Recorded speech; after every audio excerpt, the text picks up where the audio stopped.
Why stay earthbound when prosperity awaits you in the stars? Come to Halcyon, the only colony on the edge of the frontier, owned and operated by corporations. A trip of 10 short years will feel like mere minutes, thanks to the comfort and safety of your very own hibernation chamber. You'll wake up in a perfect society designed to maximize your productivity with guaranteed full employment. With only a minor term of service, you will become the master of your own destiny when you go out of this world to the Halcyon colony.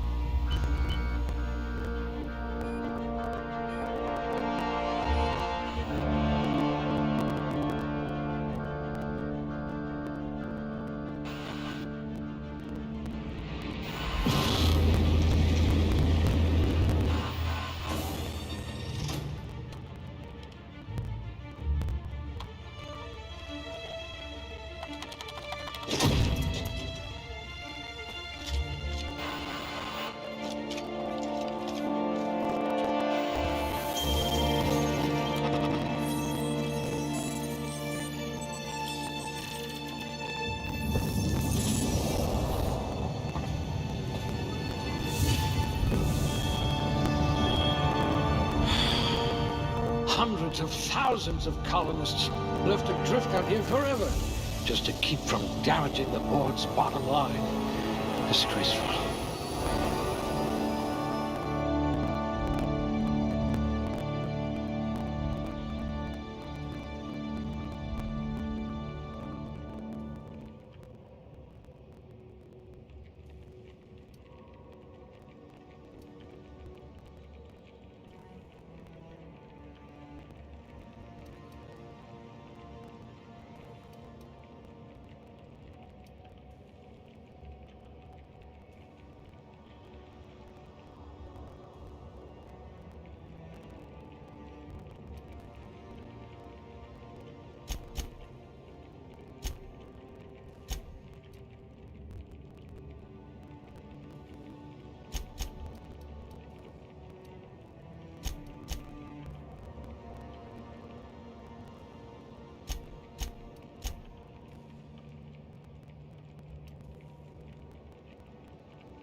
High blood pressure. Could keep you from blacking out at least. Oh dear, you spelled your name with a 5.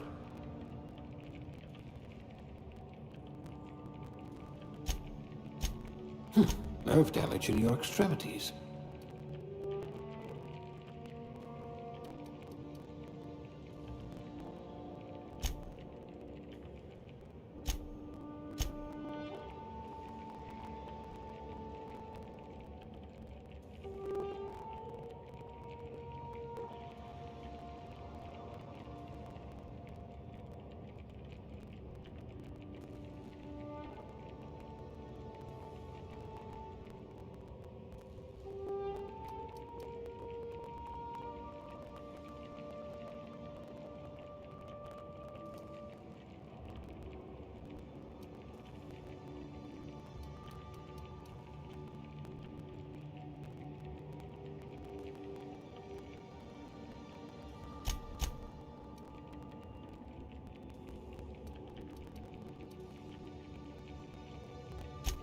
Eyes sharper than a terror ray.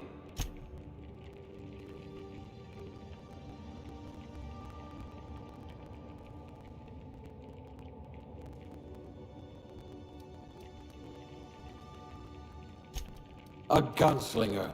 Oh, they're going to tell stories about you from here to Hephaestus.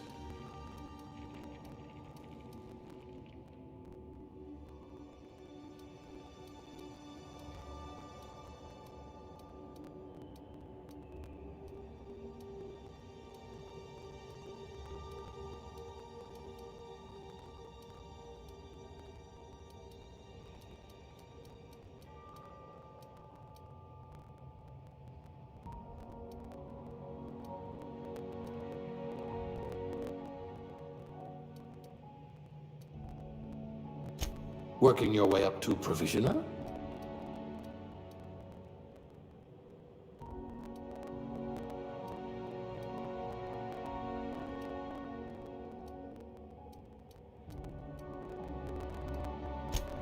I hope you're comfortable with needles.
Looks to be your lucky day, my friend.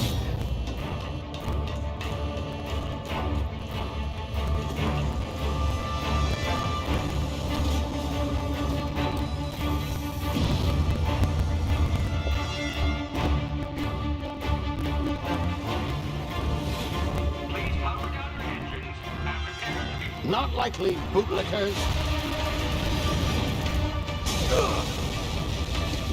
Initiate skip jump.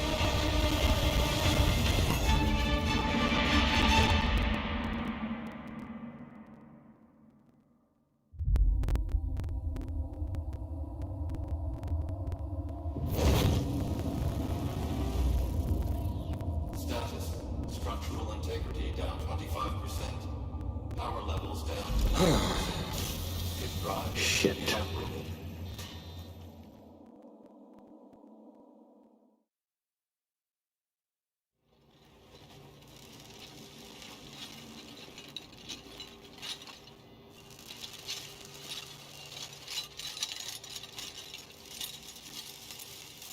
Ah, there you are. Wondering what's going on, eh? Bit of bad news there, I'm afraid. Your colony ship was inexplicably knocked out of skip space and forced to complete its journey at sublight speeds.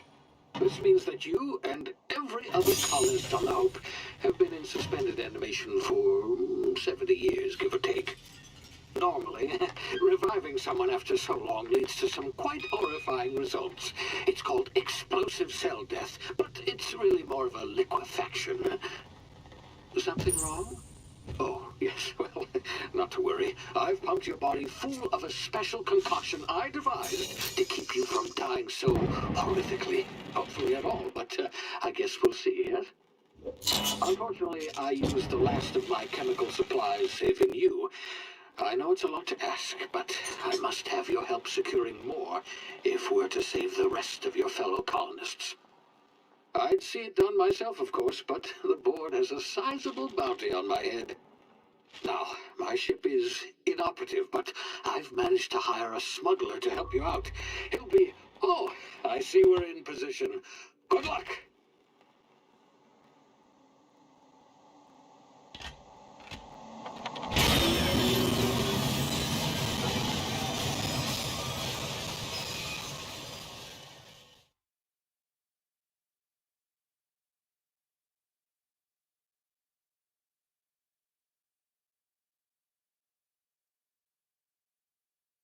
Can you hear me? Is this thing working? Ah, there you are. Now, where were we? Oh, yes, the smuggler. His name is Hawthorne, and he should be waiting for you at the landing site. He's to be your chauffeur, so to speak. Not to worry. I'm told he's a specialist. Dashing gunslinger, one-of-a-kind ship, that sort of thing. You'll like him, I'm sure. I've also outfitted you with a simple wireless monitor, so I can track your progress. I'll check in with you as soon as you land. Good luck. All the colonists are counting on you.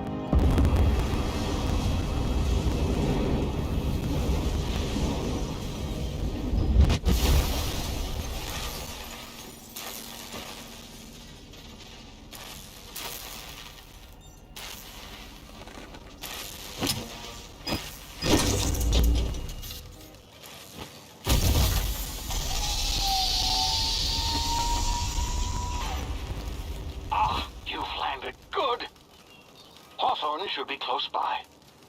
What in law's name? Is that him? Oh, that idiot. I told him to plant the beacon and move away, not stand there holding it. Oh well, no sense in letting his ship go to waste. Hawthorne won't mind you taking his ship. Better you than the board, huh? Not sure I trusted the fellow. Might have gone after the bounty on my head. Shame about the whole squashing thing. Nasty way to go.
frozen for a while. There's bound to be unforeseen side effects.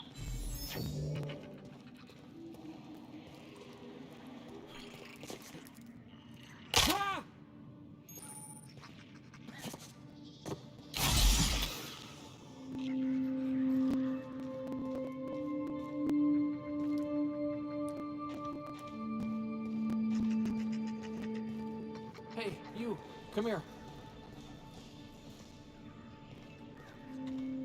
You've tried the best now. Now try the rest. Spacer's choice. Oh, wow, that stings.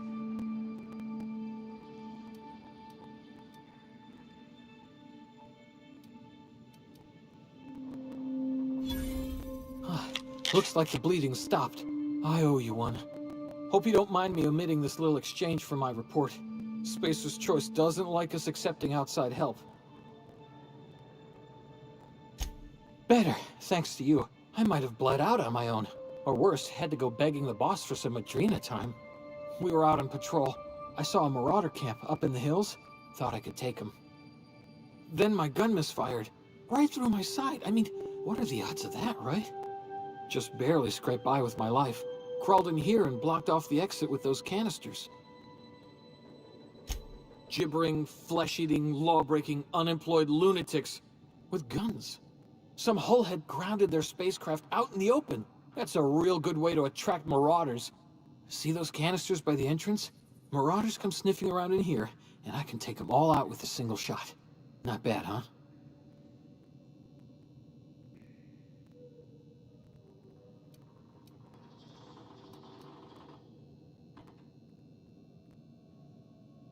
Yeah, you sound a lot like my lieutenant. Here, hope this gun serves you better than it did me. Here, you can have my saber too, for patching me up and all. All Spacer's choice weapons are now 30% less likely to malfunction. You've tried the best, now try the rest. Spacer's choice. Yes, nailed it that time.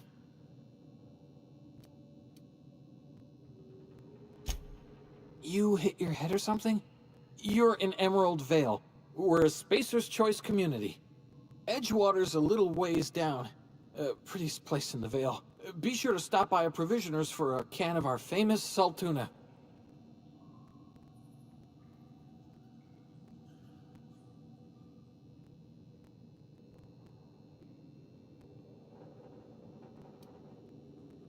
The Hope?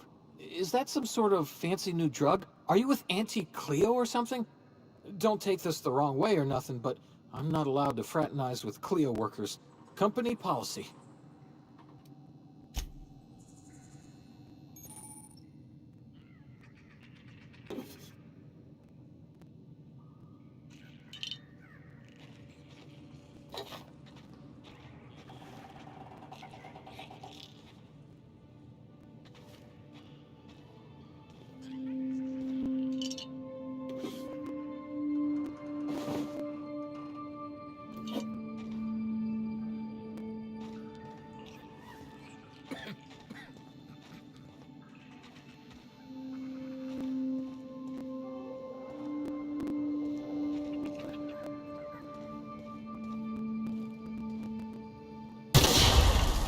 My ears! Oh, what just happened? Can you hear me? What in the hell? This...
of here before you get yourself killed.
Don't know where you came from, stranger, but you best keep your head down. There's marauders hereabouts, and worse, landing violators.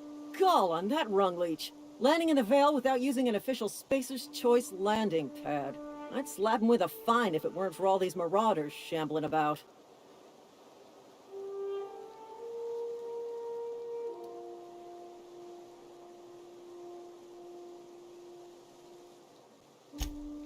Really? How is he?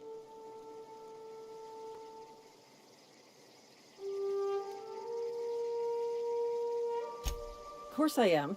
I'm a superior officer. Stands to reason, don't it? Just you watch. I'll cross these marauders off with a swift, cost-efficient fury that's made Spacer's Choice the most trusted brand in personal defense.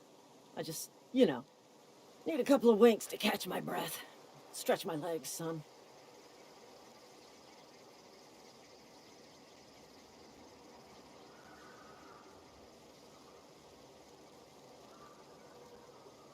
Well, sometimes. Management's real good at cost-benefit analysis. But, seeing as I'm the acting manager in this situation, you know what? You're right. It's time we cross those marauders off, find whoever owns that ship, and file a full report. Then it's gonna be fucking laminated. Here we go.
This is gonna take a lot of paperwork.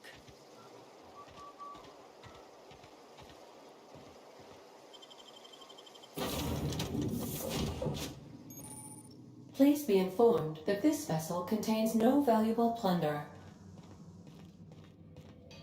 Intruders are not authorized to act. Marauder, please be informed that ignoring me is dangerous for your health.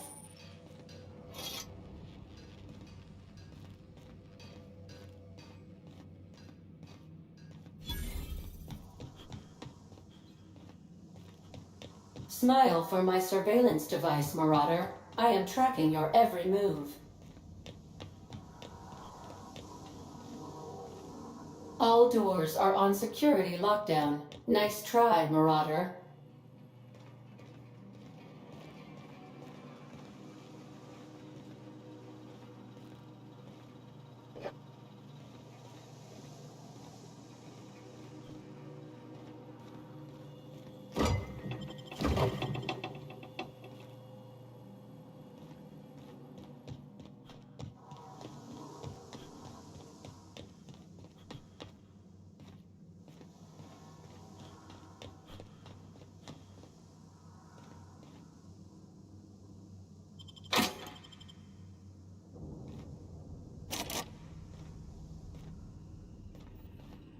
Unauthorized access of spacefaring vessels. Hello. Please be informed that I am authorized to use violent retribution against unwanted solicitors.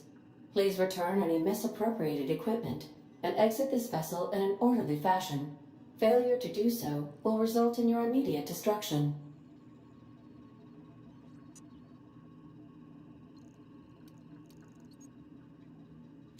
I have been programmed to communicate with diplomacy and tact. Please allow me to demonstrate. Gesture procedures initiated. Disengaging airlocks. Preparing to eject all boarded parties in 5, 4, 3, 2, 1.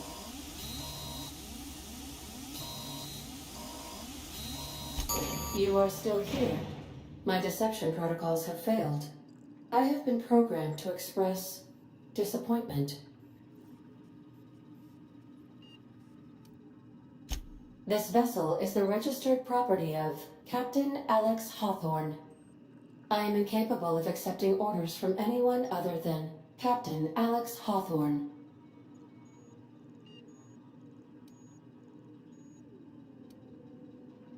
I understand. I will require some time to process this information. Thank you for your patience and for your honesty. I am programmed to take orders exclusively from Captain Hawthorne. If I accept your orders, then you must be Captain Hawthorne. Do you understand?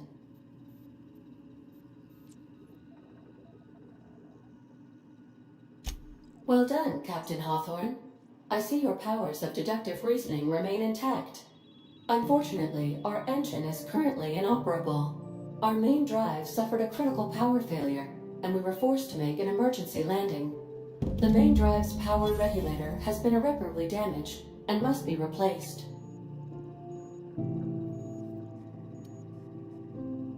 Astutely observed. However, the probability of locating a power regulator within a worker settlement falls within acceptable parameters of certainty. High-capacity power regulators are sometimes employed in the electrical networks of worker settlements. I have taken the liberty of printing you a new Captain's Identity cartridge. Please try not to lose it this time. This cartridge identifies you, Alex Hawthorne, as the registered proprietor and captain of the Unreliable. Do you understand?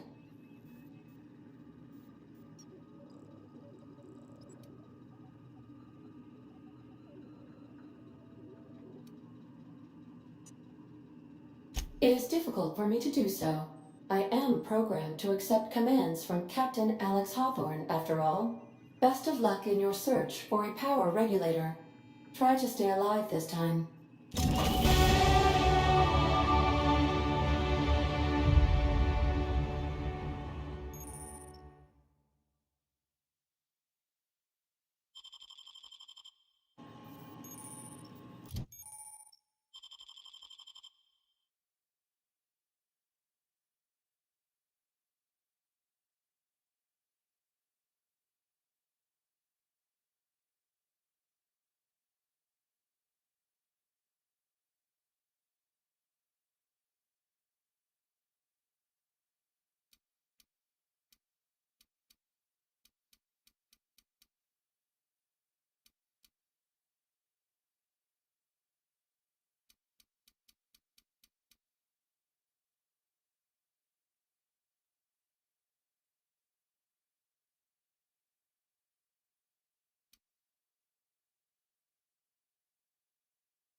These surveillance devices allow me to monitor you constantly. Please ignore them.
Say, this wouldn't happen to be your ship, would it? Because you sure walked in it like it was your ship. And if this ship is yours, well, mister, you owe Spacer's Choice a hefty fine. Afraid we gotta dock your pay.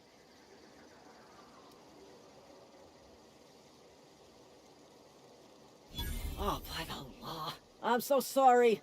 I had no idea we had an inspector coming. If you'd like to speak with my manager, I report to Constable Reyes in Edgewater. Edgewater's not too far. Just follow the road east of here, over past the cemetery. Now, if you'll excuse me, I need to inspect the crime scene before I make my report.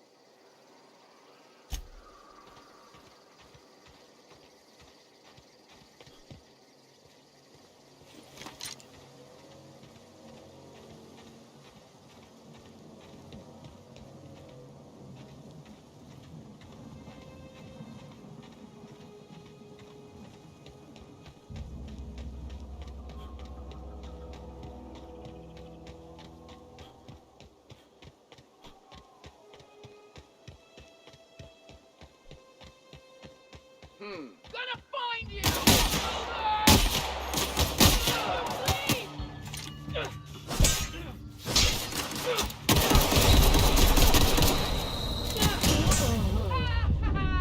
Easy!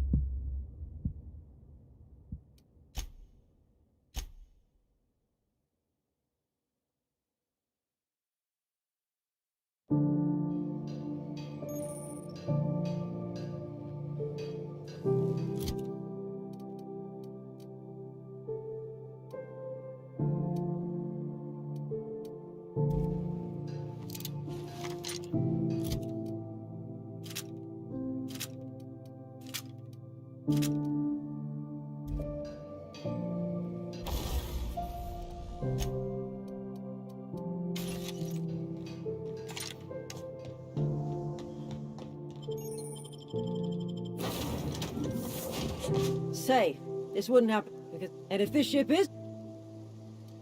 Oh, no.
Whoa, hey. Where'd you... Don't go ambling out in those hills. That's Marauder territory, friend. You talk too pretty for a Marauder. Most of them just grunt and yell. Ain't safe out here. You'd best head into town. Avail yourself of Edgewater's high walls. And low prices.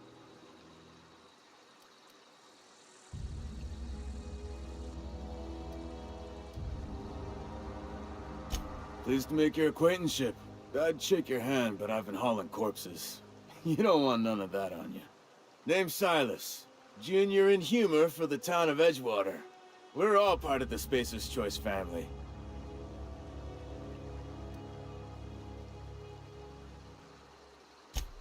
Got a knack for being discreet-like? There's money to be made, long as you keep your nose clean. Edgewater is a company town, board-owned and operated. That includes the cemetery. None of us own our grave sites, we rent them from the company. Renting means money. Money means paperwork. Paperwork means signatures. Some of our families become a mite delinquent in paying their dues, you see?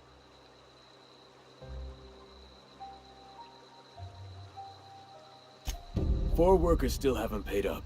Phyllis, Conrad, Ludwig, and Martin Abernathy. He's a special case. You may want to twist his arm a little. Conrad's got a barbershop in town. Phyllis works at the cannery most hours. Abernathy... I ain't seen him in a few days. His domicile is near the cannery. You'll find him in town. All except Ludwig, that is. He's over by the landing pad.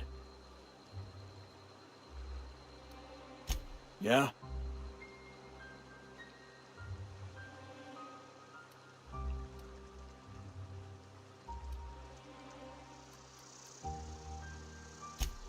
You could look at it that way, I suppose. You could look at us and say, those Edgewater saps lost near every soul to plague. But you'd be wrong. We're survivors. Loyal company folk, brave in the wilds. Every now and again, a virulent plague sweeps through our town. That's life on the frontier, I suppose. A body grows accustomed. Definitely not the junior in humor, that's for sure. If you've got business inquiries, you should stop by Reed Thompson's office. He's up in the tower above the cannery. Head into town, follow the road. Yeah? Former people, yeah. Marauder's been raiding my graves, you see. Hence the armed guards.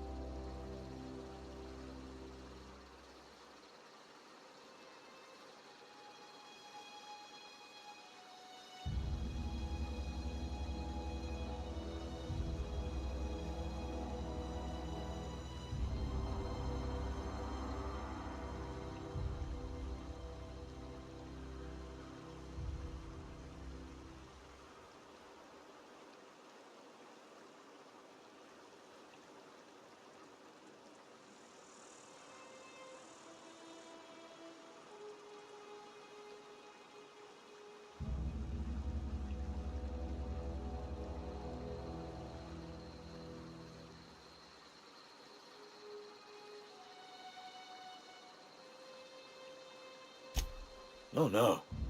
They are after the most precious loot of all. Spacer's Choice Company property. If those marauders swipe any more bodies out of my cemetery, company's gonna duck my pay. Hang on, I'm doing some math in my head. 20, 30, carry the one... all my life? Work's been real good to me. Fresh air, exercise. Only problem is the paperwork. Can't get anybody to pay their gravesite fees.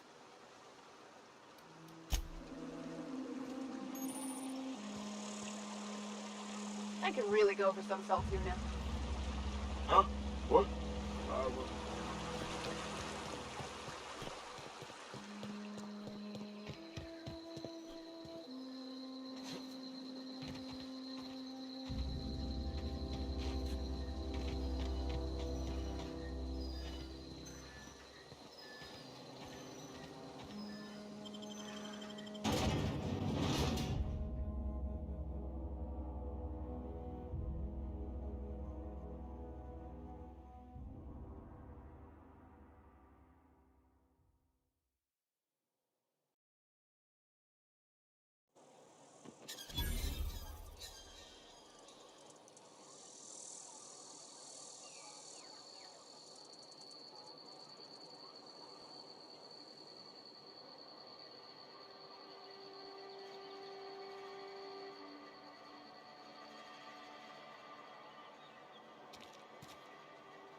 Spacer's choice takes care of its own.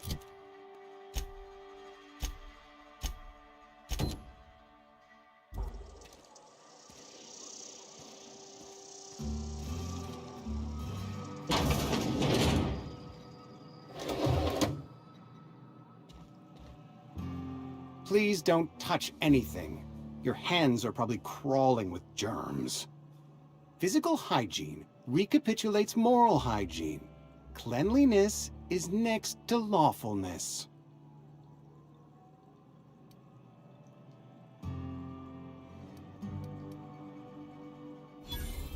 No, thank you. That's quite all right. I've seen enough body parts in my line of work. I'm Conrad. You will report to me if your hair fails to meet Spacer's Choice aesthetic standards. You will also report to me in the event of your death, whereupon I will clean and prepare your remains for interment. Ah, gravesite fees. Silas and I had talked about this at length. I thought I'd made it clear my pecuniary situation precludes the necessary restitutions.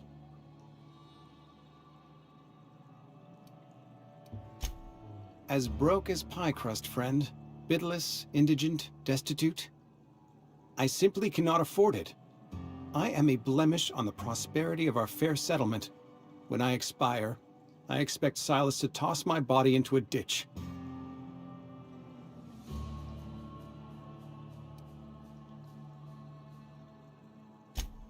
Thank you, no. I despise the cereals.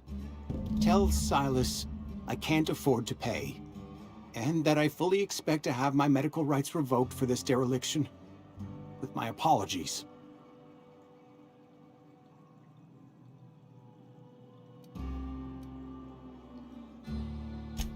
Some time ago, I fell ill with the plague. By the grace of the law, and through my own hard work, I'd proven worthy of treatment. Frankly, I don't imagine I'll earn that right a second time. The barber work hasn't been profitable, you see. I've had to keep this old place running with my own savings.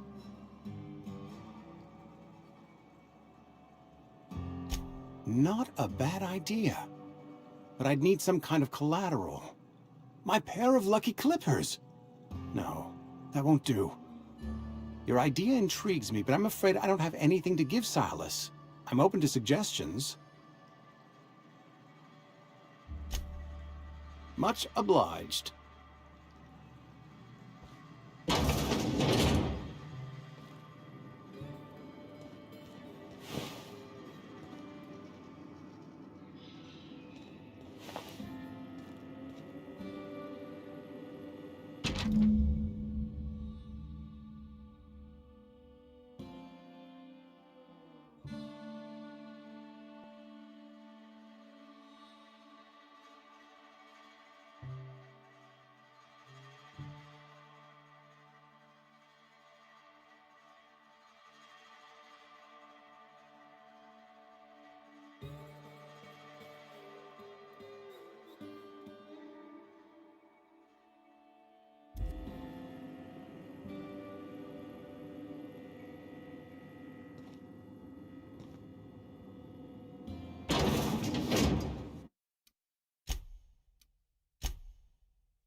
Hey, you hear about Wilson?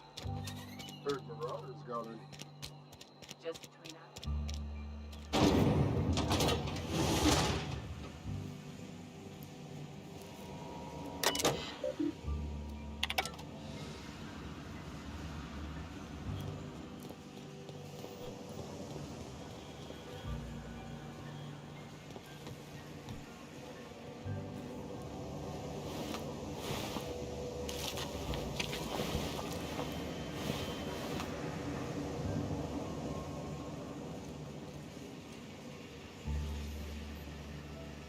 You the new worker?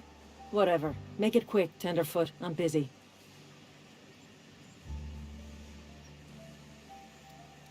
Foreman Granger. Mind those words don't come out of your mouth unless preceded by yes, or right away, or thank you. Shit.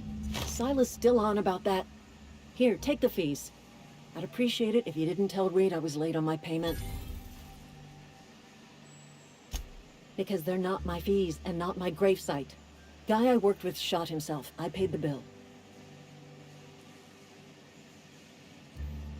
If you're not familiar with board law, you ought to be. Law requires delinquent gravesite fees to be paid by the deceased party's closest living relative, which meant me. Shame, though. Eugene was a good worker.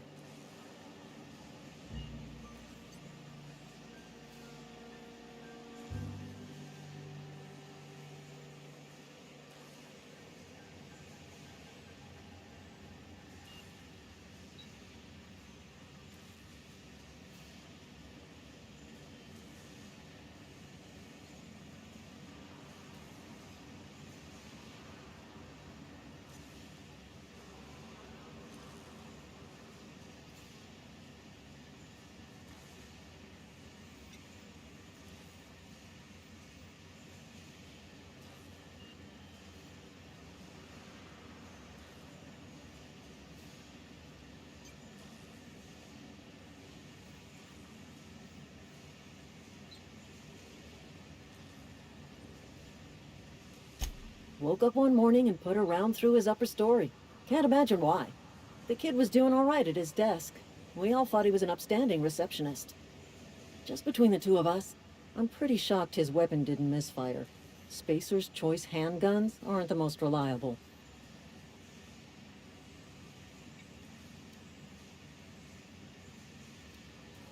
Not half as awful as the bill Eugene left us with. Suicide's a crime. The legal term is irreparable damage to company property. What Eugene did to himself was vandalism. I'm plenty serious. In fact, I'm a little upset Eugene didn't think things through. In other words, Edgewater would have been penalized pretty hard.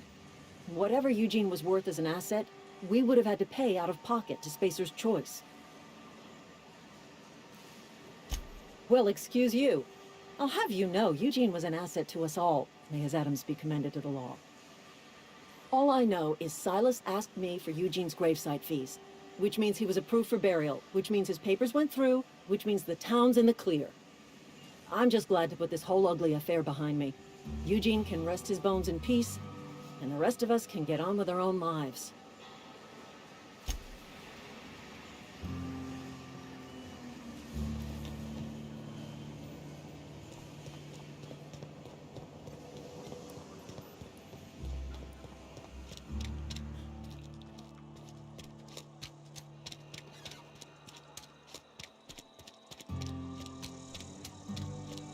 I've been feeling pretty low these days. Yes, Mr. Thompson. I'm fine, Mr. Whoa, did Mr. Thompson send you? Well, you tell Mr. Thompson I'll be right at my post. Tomorrow. Bright and early tomorrow. Because I'm definitely not plagued. As spry as a spring chicken. That's old Abernathy.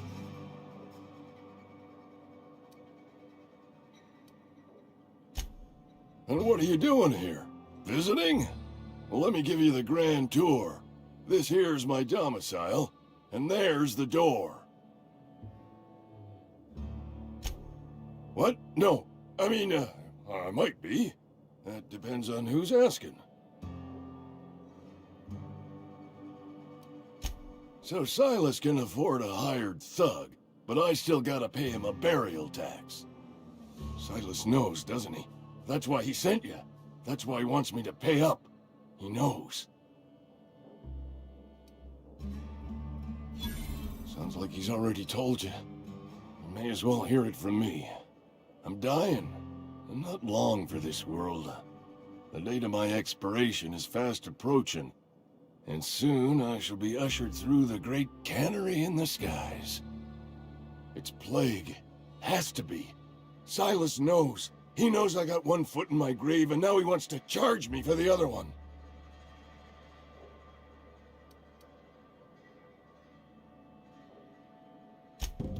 I'll pay your fees. I don't want any trouble from Silas.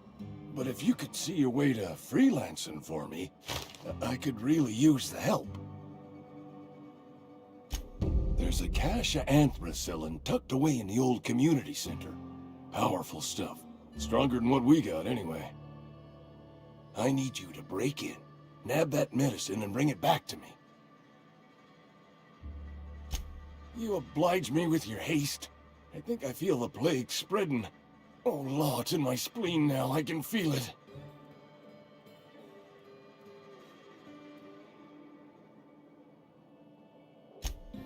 Just keep your head down when you're in there. Marauders have taken over. Probably tracking mud all over the archives.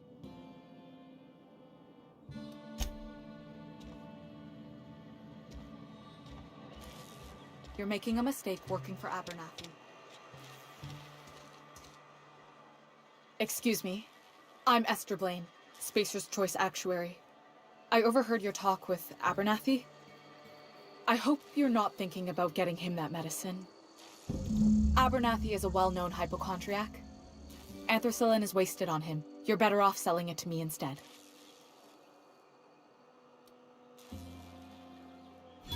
All I'm saying is Abernathy's worked in this town longer than some of us been alive.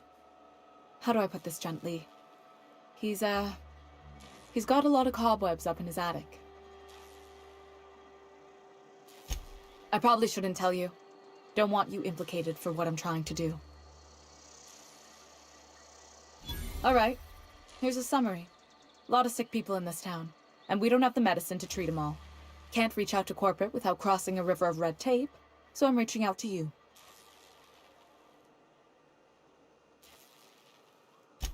I'm paid better than Abernathy. Whatever he's giving you, I will do you one better. That's all I can ask of you.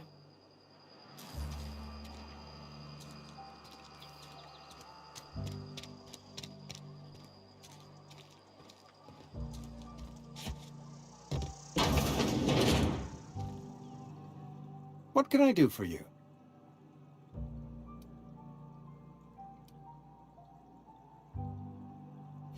Oh?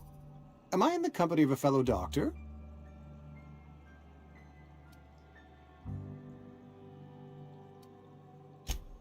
Experience was my teacher. Experience and... So, you want to be an embalmer, brochures 1 through 5, courtesy of the Spacer's Choice Department of Career Development. A ship? Dear me. You seem to have lost the ability to distinguish between reality and fantasy. This is what happens when you let your imagination run wild. I don't approve of fantasizing. It's a dreadful habit, corrosive to the mental faculties. You ought to let the vicar take a look inside your head. Vicar Maximilian, our man from the OSI, here to spread the message of scientism like a soothing balm upon a feverish head. Or so you'd expect. You'll find him in our local church, probably neglecting his duties. He doesn't seem to like us much. The vicar has not been with us long, and in his relatively short tenure in Edgewater, gives off the distinct whiff of superiority. Go ahead.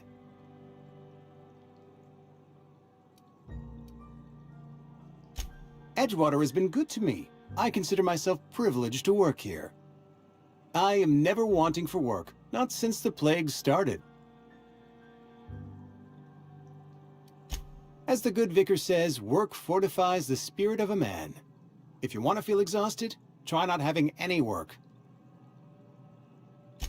The plague's come at us with a vengeance this year. Lost 6 workers in as many months. I wouldn't call them good workers, mind you. If they were any good, they'd have been treated. Still, it is a shame. Fever, chills, fatigue, aching, vomiting, an excess of phlegm, a tendency towards belly aching.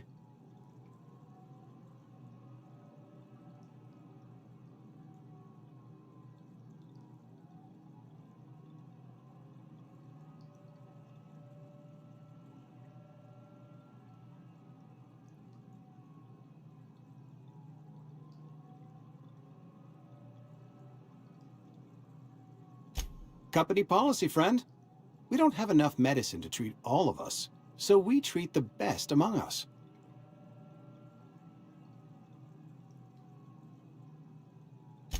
We're a sensible people.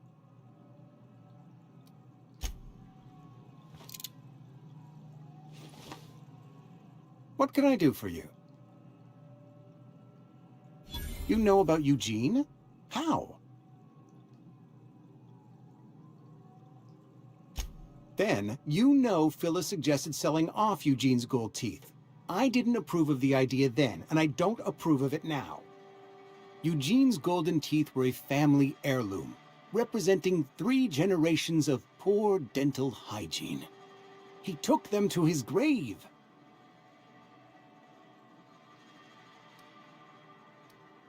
That's unthinkable. Eugene's body and all rare earth minerals contained therein are solely the property of Spacer's choice. I can't ask Silas to dig up a man's body and pry a few teeth loose from his jaw just to pay my bills. Can I?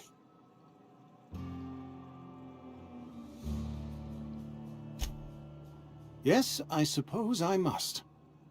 Here you are. Gravesite papers affixed with my signature and an IOU.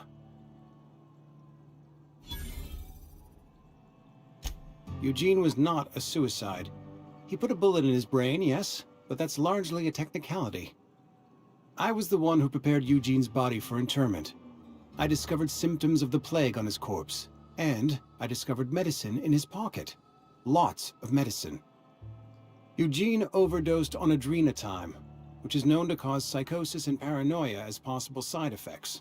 The paranoia drove him to take his own life. It's a miracle of bureaucracy.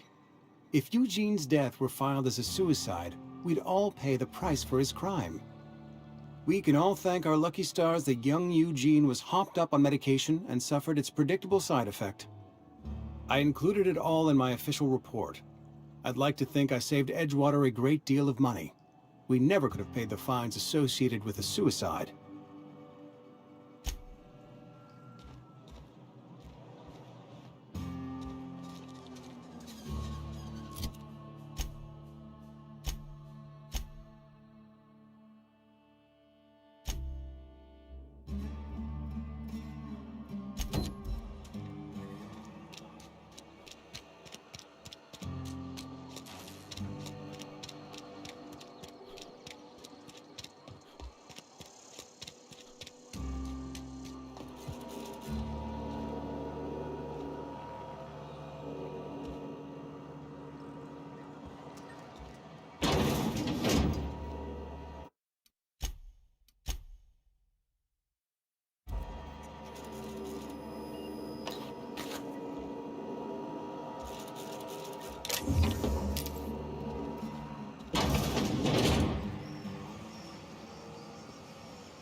Monkey, Argo?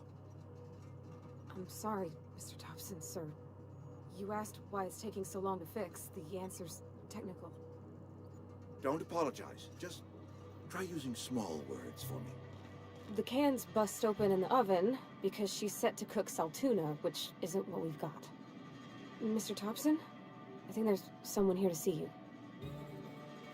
Seems we've got a guest. Really now, Parvati, I do wish you'd spoken up. I do apologize.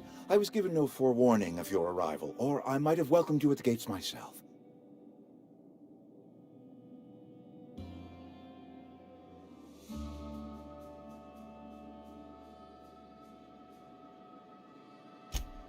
I'm Reed Thompson, Outpost Administrator. I cannot help but notice you are not in uniform.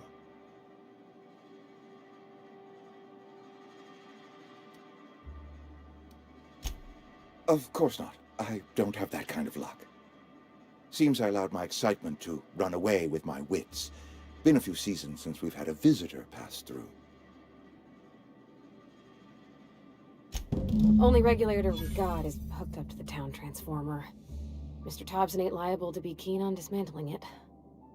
I beg your pardon. I am most emphatically not keen on any such thing. I can't let you have our power regulator. But I happen to know of another one. And I happen to know exactly how you may retrieve it without frying yourself in the process.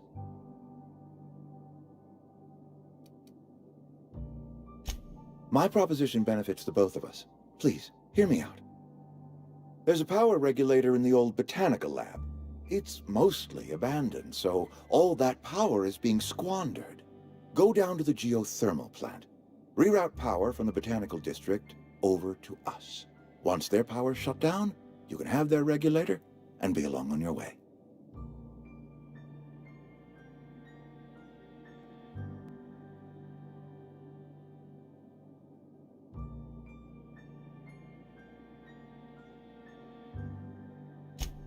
I was not entirely sure how to tell you this. The botanical labs are not legally inhabited, but there are people who live there.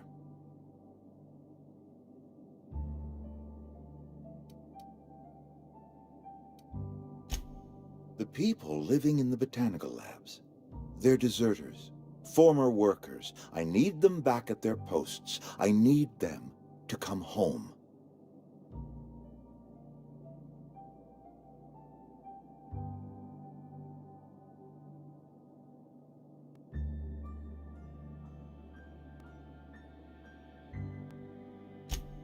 My hope is that by cutting off their power, you will convince those deserters to come back to town. Before you go to the plant, I want you to stop by the botanical lab. Speak to their leader, Adelaide. Tell her the power's about to go, and that it's time her band of deserters came back to town.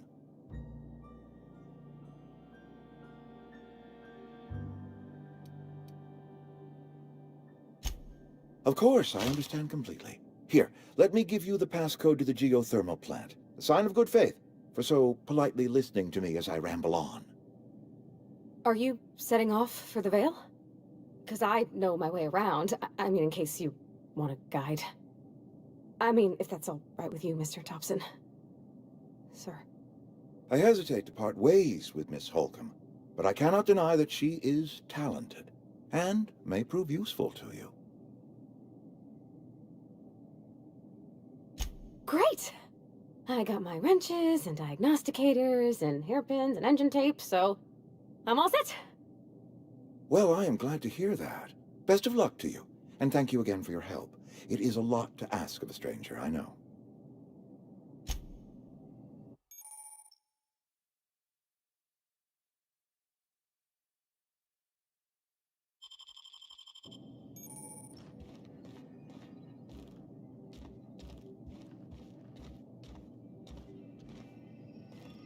Got my sights on you. We better clear out of Mr. Thompson's office before we talk.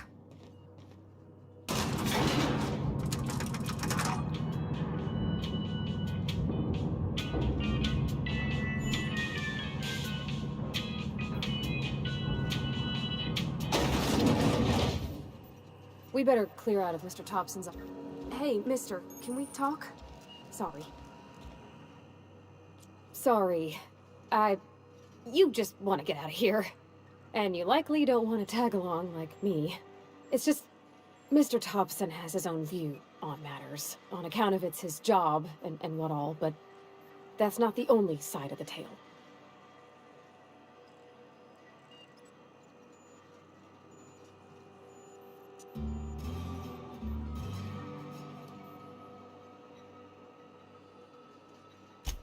Oh, he ain't a liar. He believes every word he says. It's just, he doesn't always get where other folk are talking from. To Mr. Thompson, a person's a gear. It does its job quiet-like. If it squeaks or stutters, it gets replaced. The deserters are decent folk. I knew some of them before they left.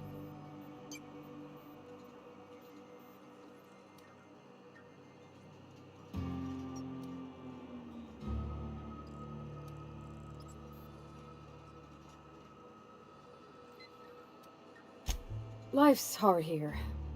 Especially for them that don't fit in so well.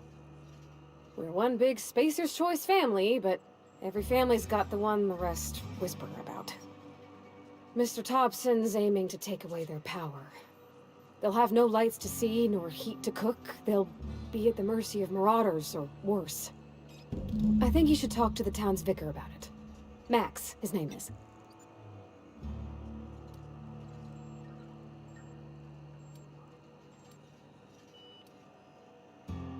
The mission's on the east side of town. You can't miss it, on account of it being the only clean thing. Thanks, mister. I just think when you gotta make a decision that'll hurt somebody, it's best to think on the right and wrong of it. That's what my dad used to say anyways.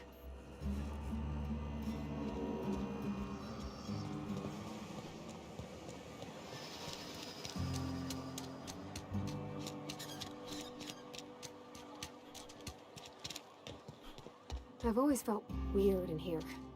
It's too clean.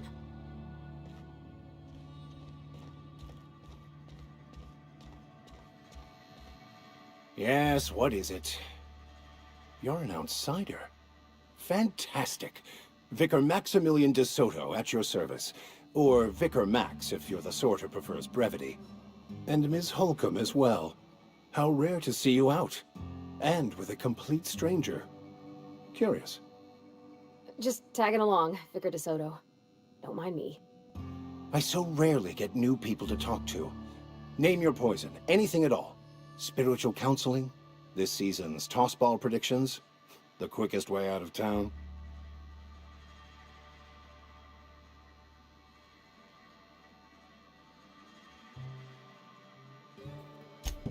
What? I thought you would talk to him. You wanted to speak to me, Ms. Holcomb? Every time I've tried to engage you in conversation, you look at the floor, answer in single words, and slink away. I can't imagine what would be so grave as to drive her to my mission. What has Mr. Thompson asked her to do?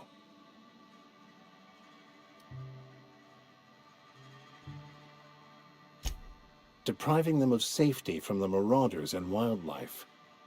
I can see why that troubles you. Miss Holcomb has a soft heart. Always has, if you believe the talk.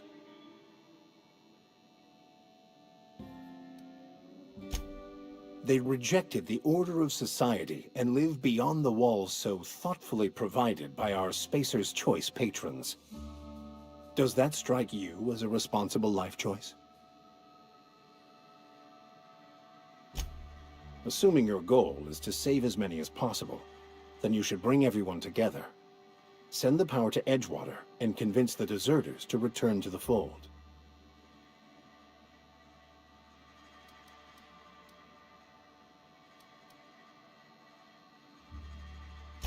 Not if things are left to stand as they are. If you don't mind a bit of unsolicited advice, be cautious on your way to the geothermal plant. It is not as safe as you might assume.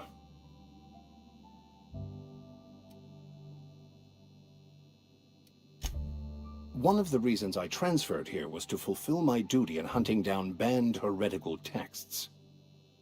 I happen to know such a book is, as we speak, tainting a collector's library in Emerald Vale. However, the collector's residence lies outside the town's walls. My retrieval efforts have been thwarted by marauders who have overrun the property. Should you fare better than me, I'd pay a handsome sum for the book.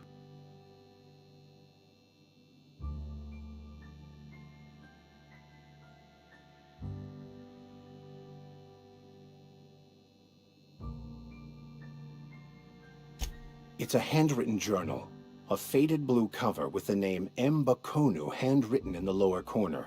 I'll mark where I saw it on your map. Assuming you're serious?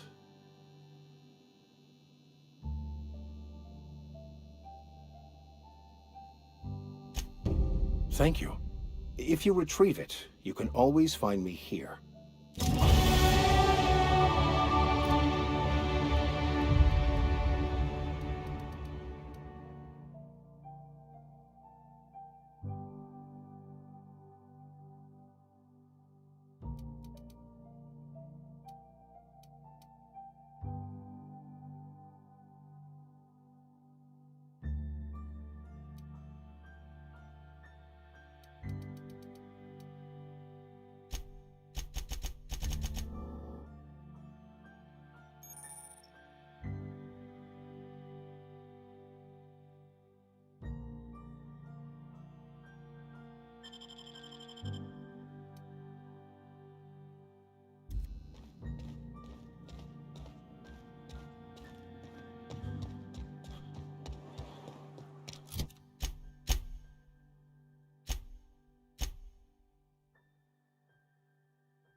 When I was little...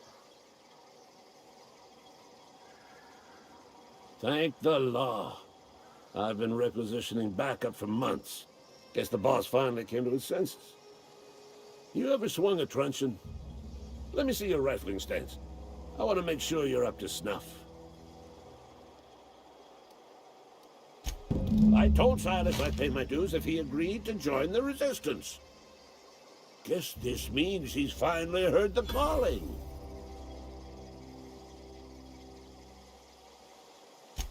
The war. The coming apocalypse. Man versus machine. I'm talking about mechanical soldier. Cold, heartless automatons made of iron and lies.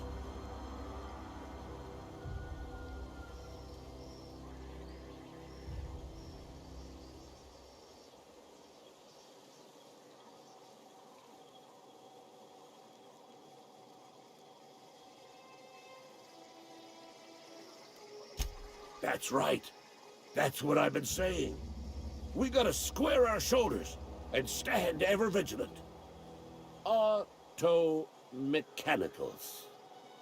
Creatures forged in the fires of malevolence. I see them over by the old power plant, clattering about, firing at the birds, orchestrating their uprising.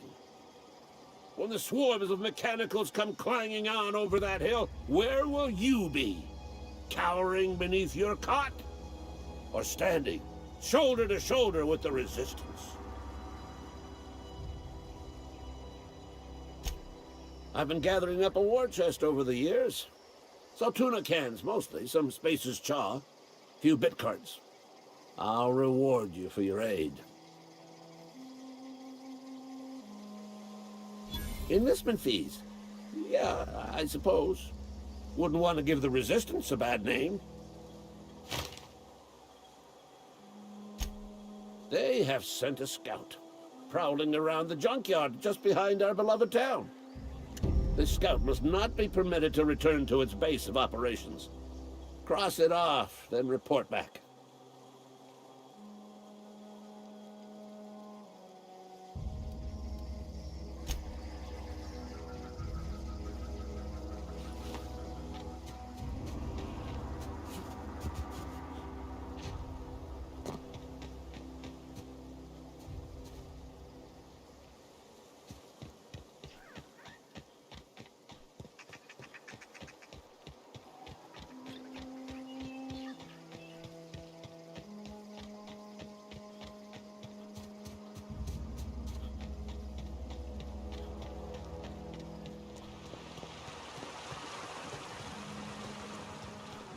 Hey, Miss Lovely to see you about, Miss Parvati. Things going all right, Silas? Been keeping him careful and true, miss. Best to ask her yourself. My dad's buried here. Silas watches over him when I can't leave the house. Oh. Well, thanks. Something I can do for you?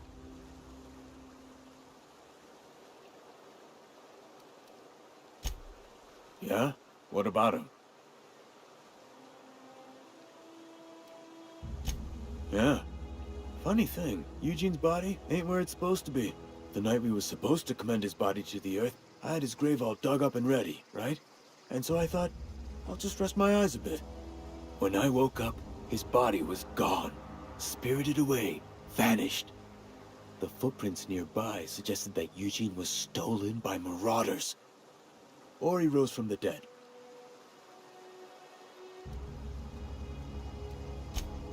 Let me know if you find anything. You run into any trouble? Reliable work from a freelancer. That's gonna take some getting used to.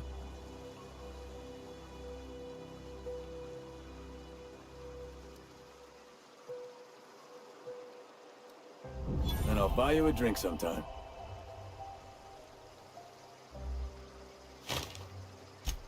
Oh, suppose you've earned it. One good turn deserves another. Abernathy was sick? With the plague? That's disgusting. I shook hands with the guy.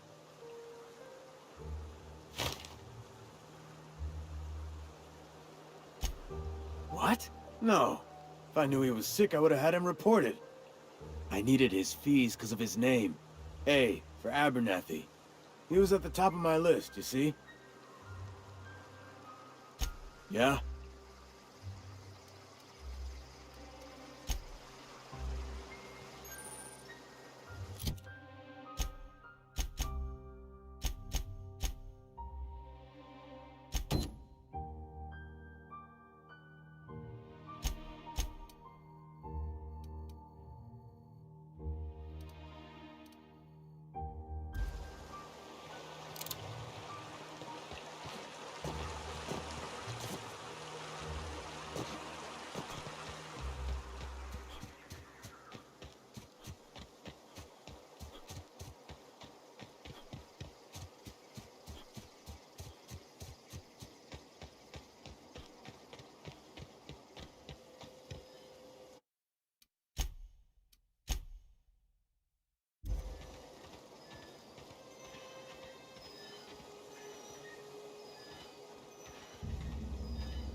Easy.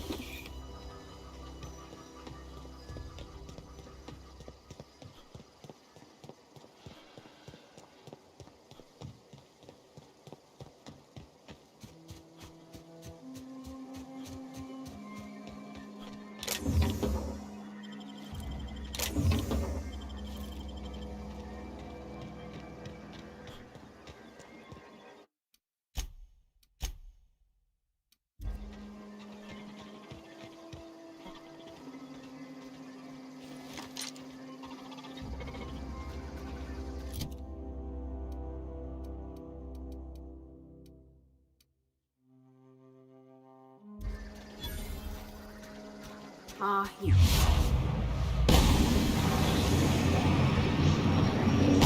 Here we go!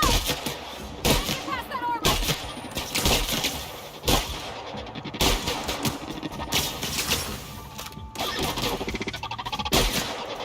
Doing all right?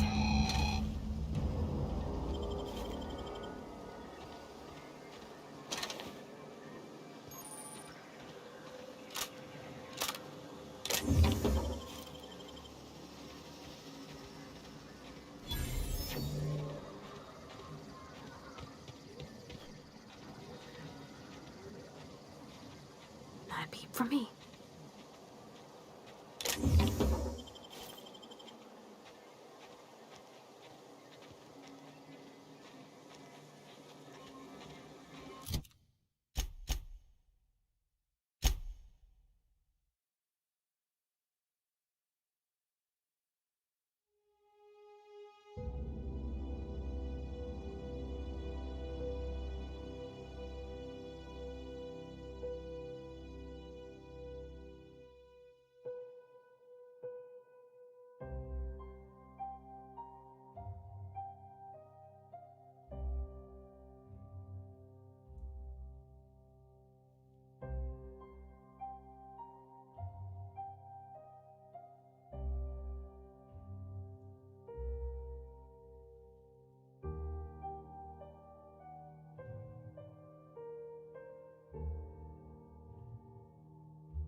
Bring us honor, soldier.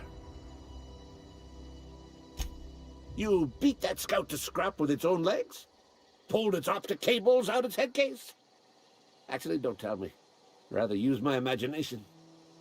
You're a passing fair soldier, I will confess. But you are one, and the enemy is legion. What you need is an equalizer, a weapon to strike fear in their cold mechanical hearts. Cantina, lavatory, behind one of the toilets. That's where I've kept it hidden all these years. Sharp, ain't it? The lavatory is the very last place a mechanical has need to enter. On the double, soldier. Don't want the bartender poking around in there with a mop.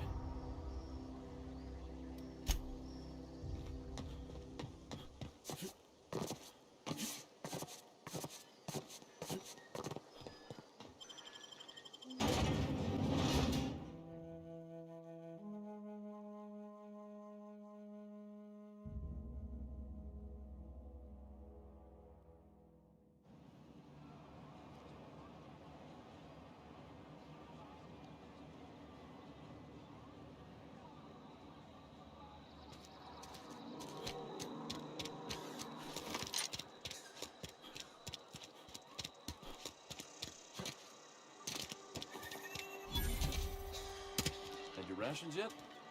Yep. 2 whole cans of salt tuna. You're not a big drinker, are you?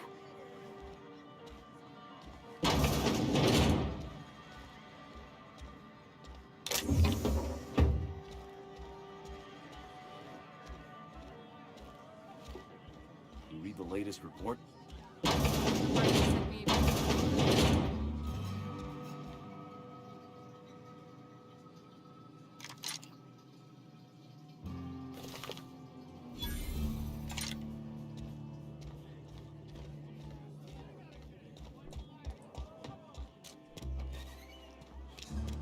Something outside the walls.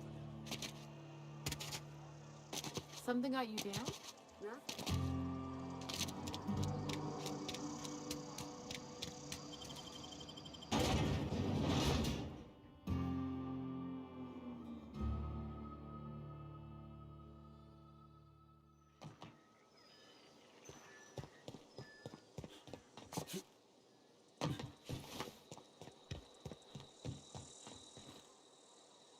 Bring us honor, soldier. Feast your eyes, soldier. This here's a genuine Spacer's Choice injury customizing unit, designed to deliver a lethal blast of electrical discharge. I call it the Hand of the Law. You ever want to see a mechanical flailing around like a grounded fish? You stick a couple thousand volts in its guts. With compliments from old Ludwig. There's a workbench right through this door. Attach that unit to your favorite weapon and go forth into glorious battle. Time's come for you to journey down into the black heart of the enemy's camp. I'm talking about the old geothermal plant. Unfortunately, the old plant lies outside my board-given jurisdiction. You'll need to get a passcode from the boss, Reed Thompson. I've been after a passcode for years. Boss said no on account of my gross incompetence with all matters related to security. I need you to get us the brain of a mechanical. Well, not exactly a brain.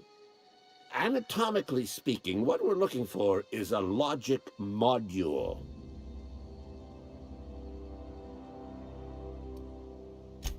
There's the rub. If a mechanical breaks down, the logic module fries, so you can't rip one out of its corpse. You're going to have to find an intact model somehow.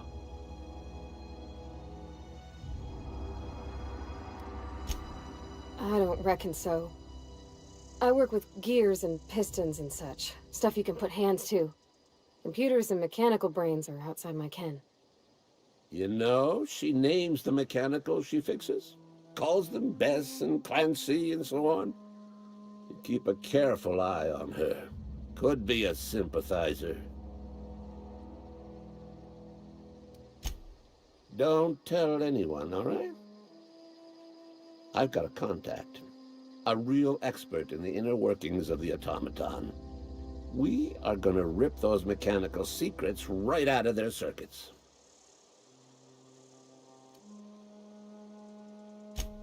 Well, excuse me.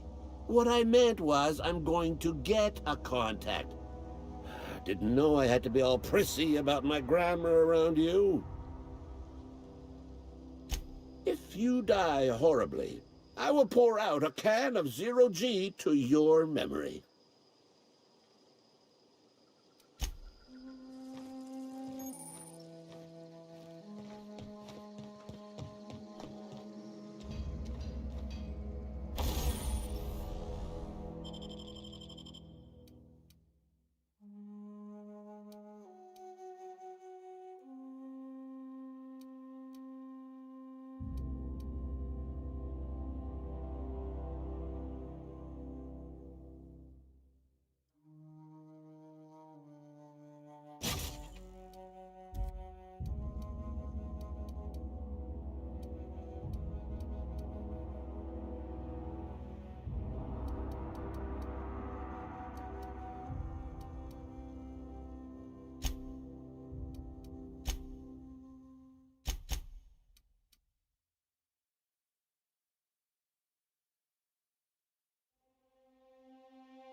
Not a peep from me.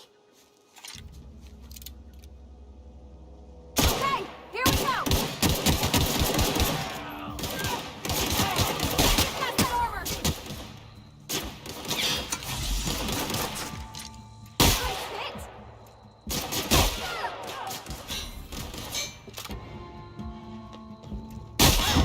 We made it!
them to me.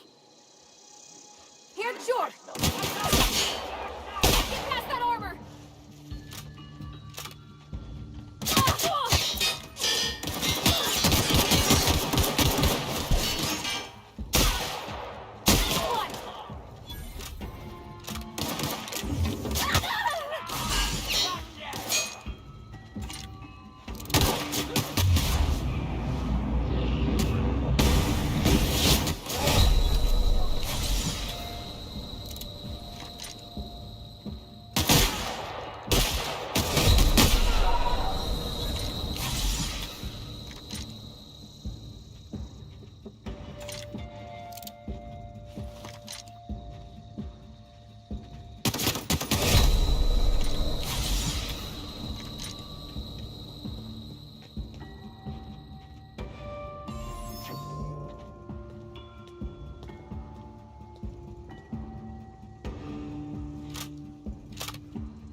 Got it? Inside voices.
gone quiet.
Clever.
I'm going.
Easy.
Don't mess with us.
Nicely done.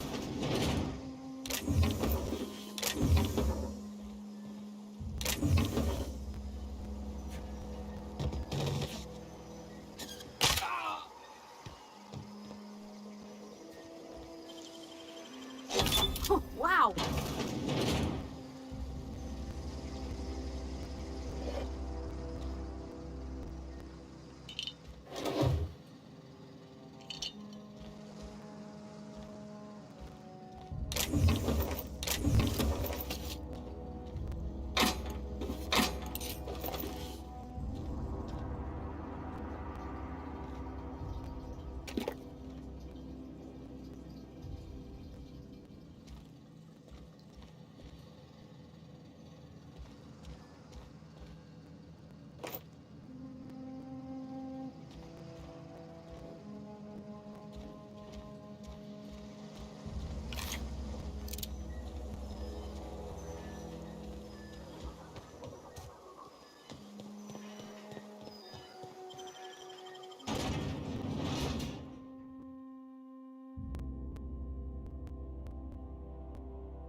I'm sorry. I'll just be a minute.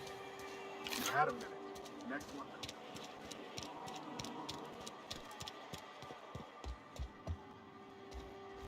Work fortifies the spirit.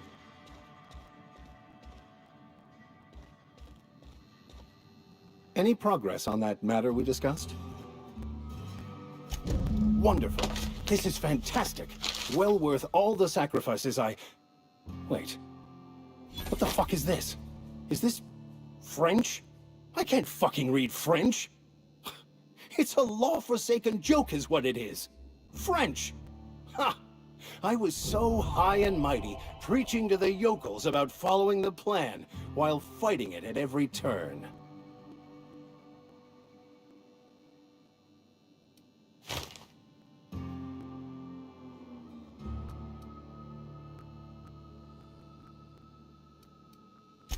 I've spent my life searching for the keys to unlocking the secrets of the universal equation that underlies the plan.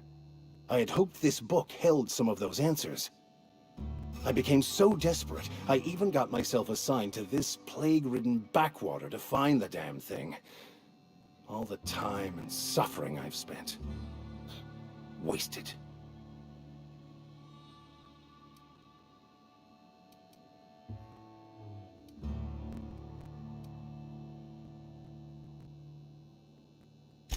Bokono, the author, had some interesting theories about man's perception of reality that I thought could be applied to our attempts to decipher the plan. Unfortunately, he was also one of the founders of the Philosophist school of thought, so the book is banned in this colony.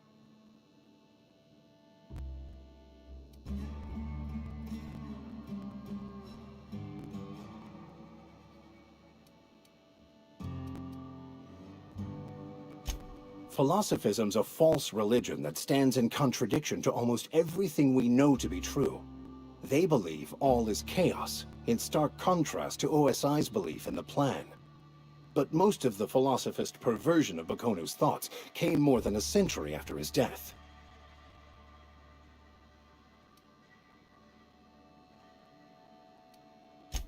The story of my life. Most lay people are not aware of this, but we've not discovered any new insights into the plan for a long, long time. I had an idea that we should welcome the truth, no matter where we found it. I had the worse idea to share my thoughts with a superior. And that's how I ended up assigned prison duty, where I was fool enough to let an inmate bend my ear with stories of an original Bakono journal. But that's neither here nor there. What I need to do now is to find a translator, obviously. But to do that, I'll first need to secure transport. You have a ship. Perhaps I could make myself of use to your crew.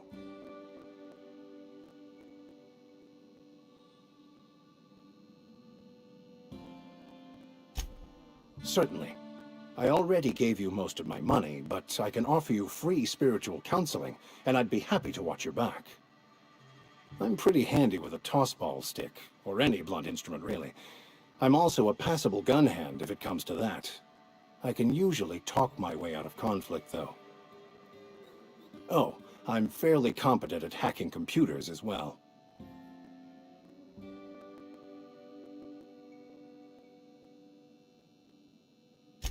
Fantastic.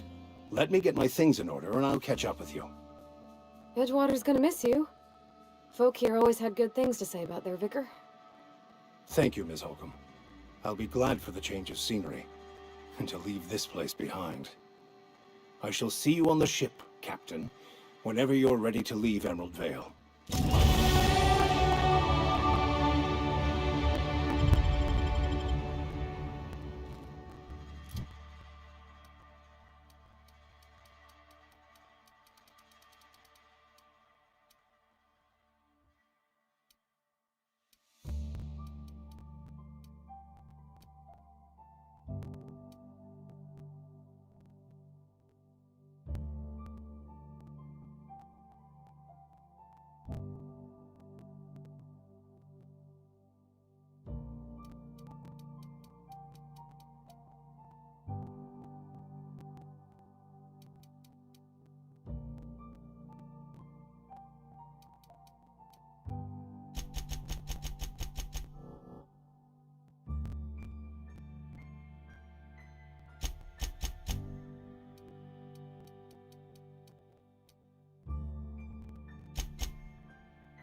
Something got you down?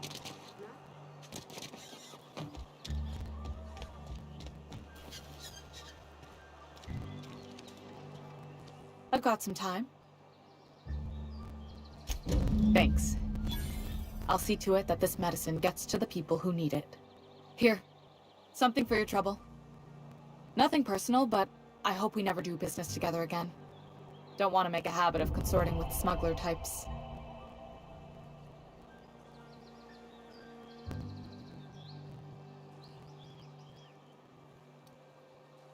You do have some cheek on you. Lucky for you, I kept a little contingency fee in case you tried to negotiate with me. Somebody deserving. Silas on account of him being out in the cold. Amelia seeing how she's around people all the time. Anybody in the sick room? Oh, I'm an actuary. That means I keep tabs on a worker's living expenses. How much it costs to feed, clothe, shelter, bury, and replace your average human worker. Technically, I'm employed by the Spacer's Choice Department of Human Resources.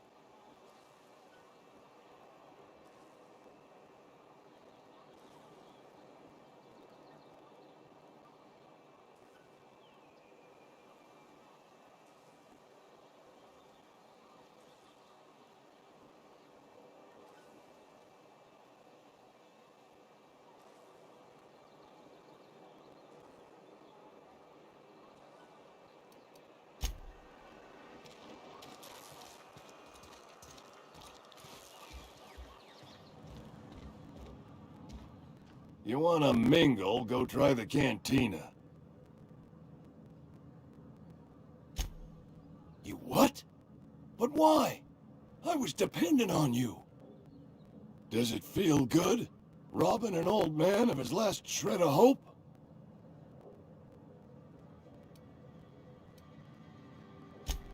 Betray a man in his final hours? Of course, I understand. Hell, I'd probably do the same to you, given the chance. So, you just here to watch me die, or what?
Move along, stranger. We don't want any trouble. I don't know you. Whatever you're looking for, it ain't here. Move along.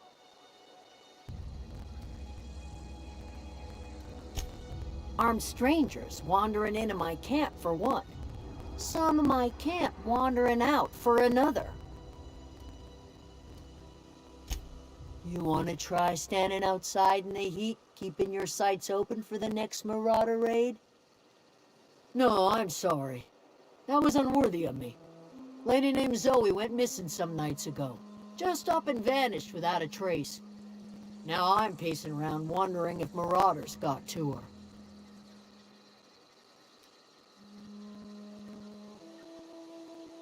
I go looking for Zoe, I leave the camp undefended, seeing as I'm the only one of us who knows her way around the gun. Hence my dilemma. Vex me. If she told anybody, they ain't telling me. I'd check her room, but I got yelled at for snooping once already.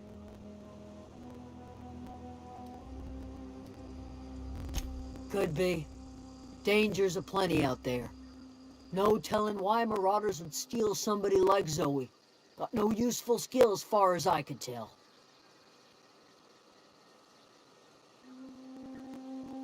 Marauder gang just moved into the districts a little ways east. Their numbers are growing. Gotta come from somewhere. It's not like Zoe to go wandering. Figured she might be out scavenging, but that ain't exactly her talent. Can't imagine where she's gone. Vale's a wide place. She could be anywhere.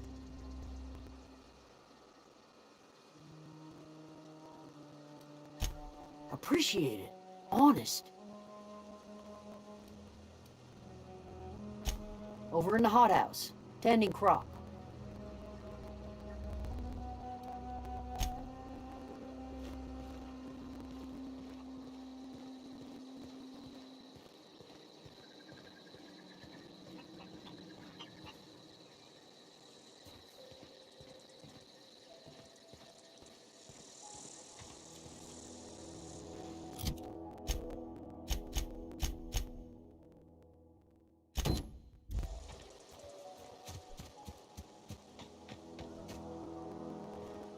Fancy duds. Do the tubes get in your way?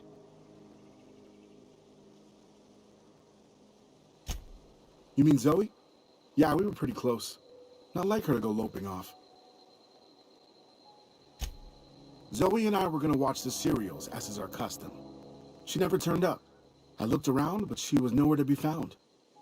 You sound like some type of corporate fixer asking all these questions.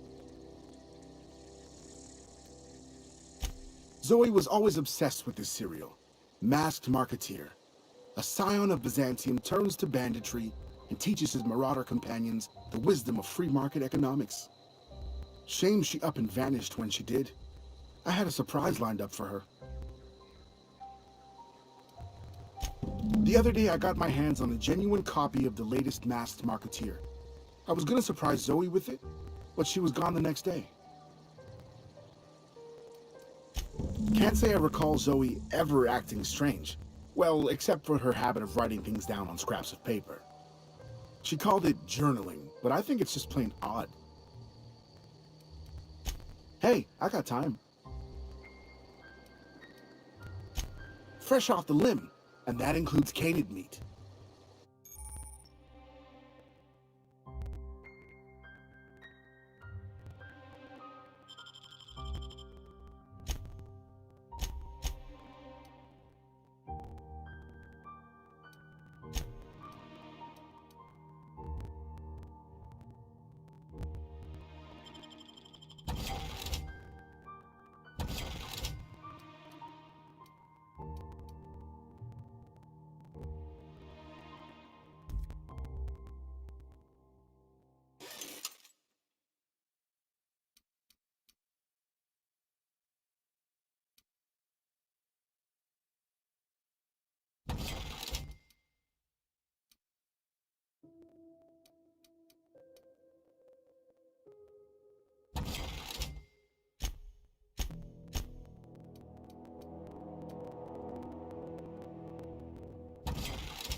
Heads down.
Wow!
I don't know anybody who ever came out this far.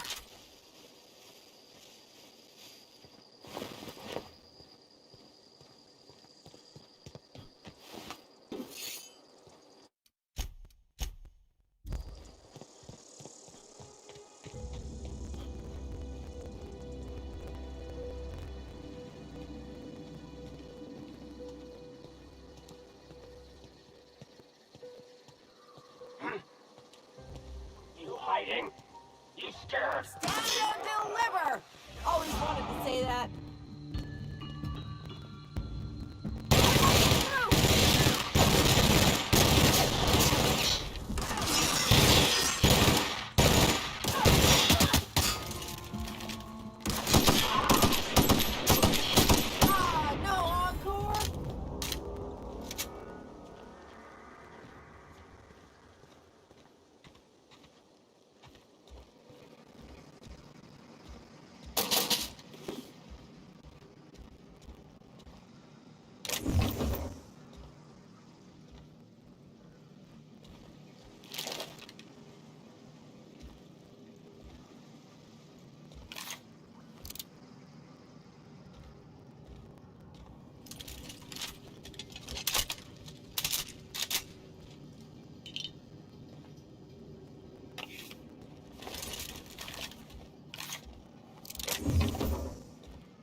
us all in trouble? Nicely.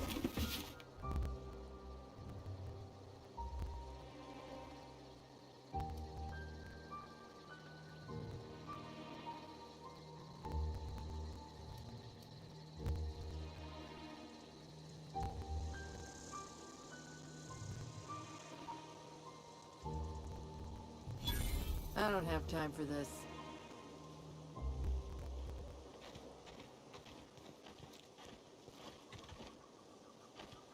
Wow, you crossed them all off, like some sort of heroic accountant running down a list. Teach me your ways.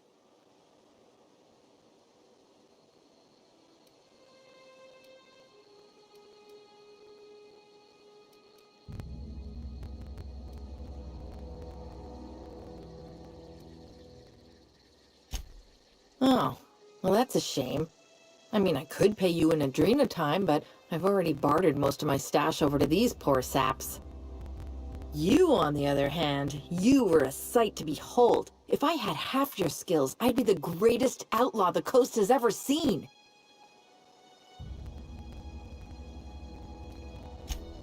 I'm great at clarifying.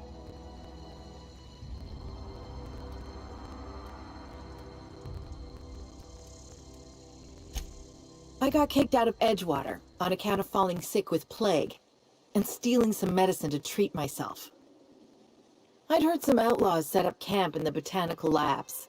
I decided to throw in with them, seeing as I always wanted to be an outlaw myself.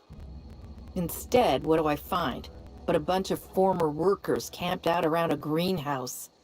I couldn't just go back to the cannery, so I was stuck with them. I don't know. The vital processes that constitute the miracle of life are mysterious and unknowable. Oh, you mean around these guys? The Marauders wouldn't hurt me. They love me. I'm practically their queen. Yeah, it must be my natural charisma. I may have bartered them a few boxes of Adrena time, but yeah, I'm sure that's got nothing to do with it. No. I insinuated myself into their company, see? And they didn't seem to mind one whit.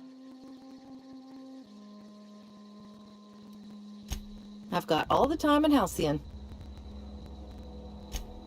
Why? Adelaide wants me back on garden duty or something? Thanks, but I'm not going anywhere. This is where I belong.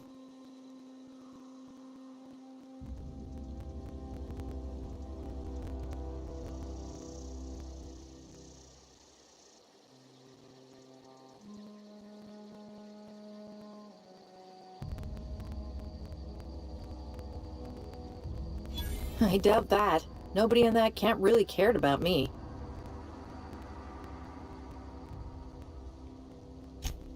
Yeah, I suppose you're right. Also, he could carry on a conversation, unlike these hooligans. I'll take my stuff and head on back, I suppose. Grace is going to be glaring knives at me, so I've got that to look forward to.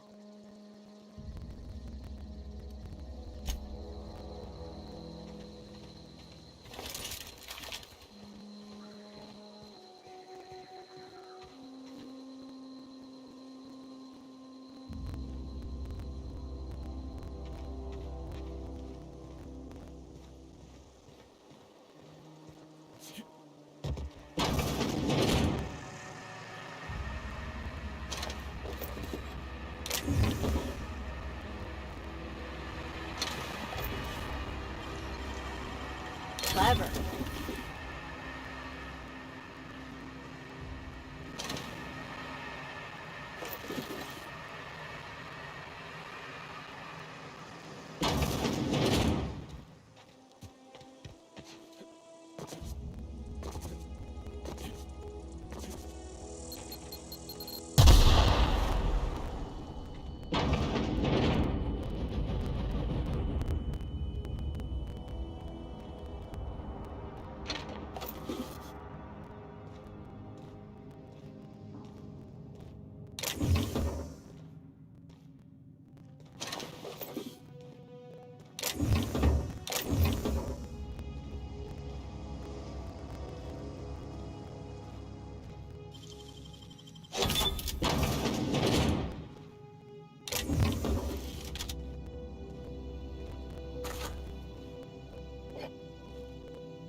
What is it? We didn't always get along, but I'm glad to know she's safe. What happened, anyway?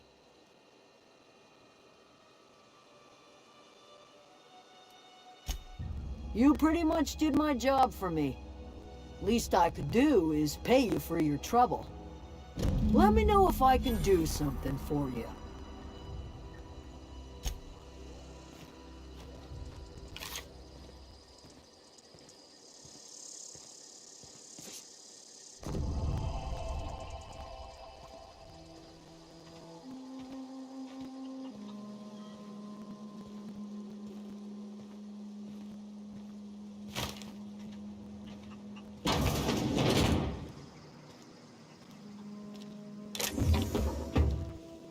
Oh gosh, it's so pretty.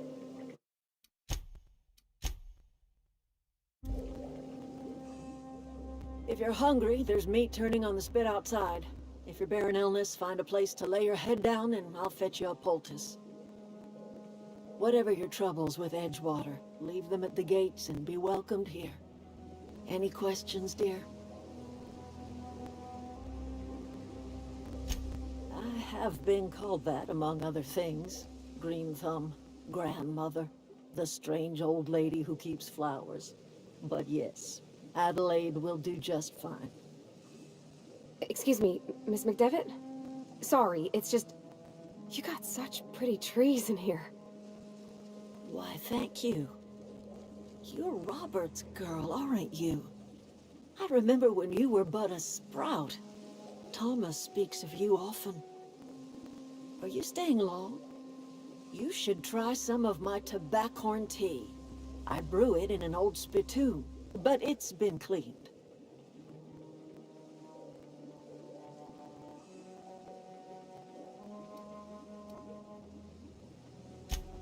A home for anyone who's ever turned their backs on Edgewater.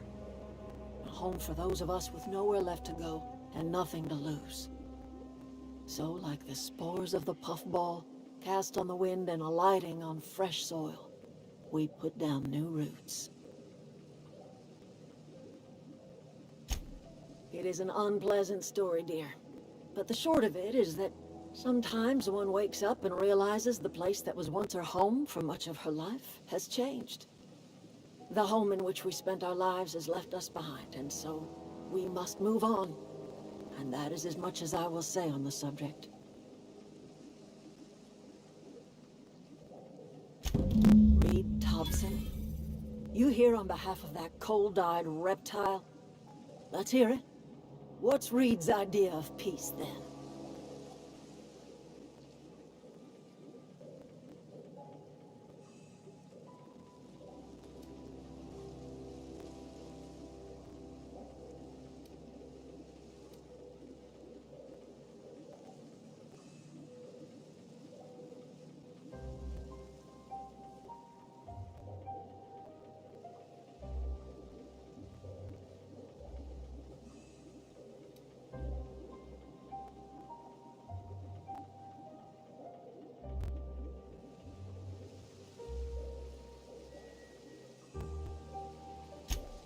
I can't say I blame you.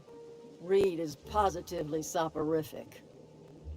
Like everything else that comes out of Edgewater, that peace offering is canned. I and my own are living just fine out here by ourselves.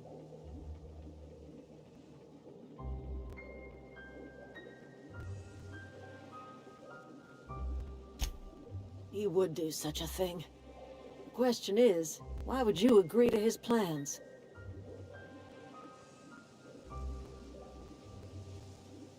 Cannery's got a regulator. You want ship parts, you ought to rip them out of the cannery's guts and leave us be. If you're going down to the plant, you should divert power away from Edgewater and toward our end of the grid. Think about it. You'd be liberating an entire town from a lifetime of service to that odious cannery. Seems the sort of thing a hero would do.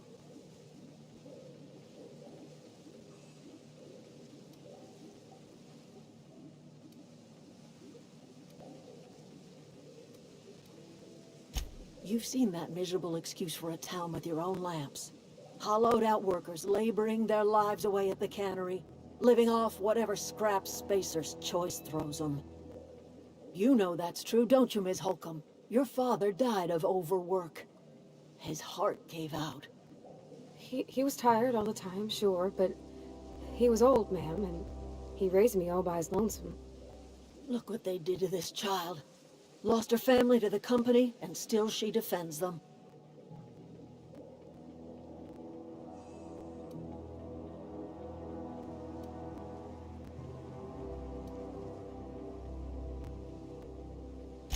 Life in Edgewater grinds to a halt. The cannery shuts down, workers desert in droves, and our own little camp grows and thrives.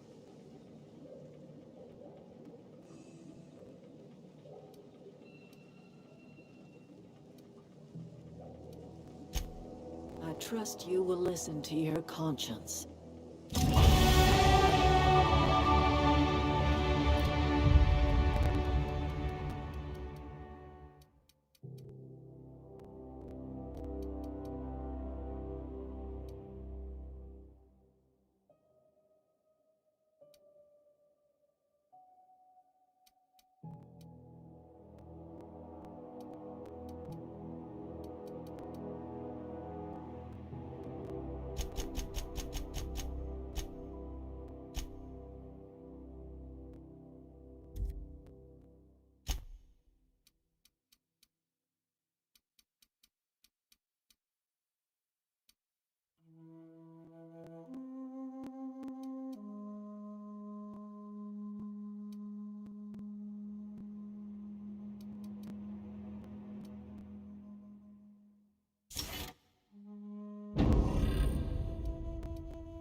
I always wanted to poke around in here.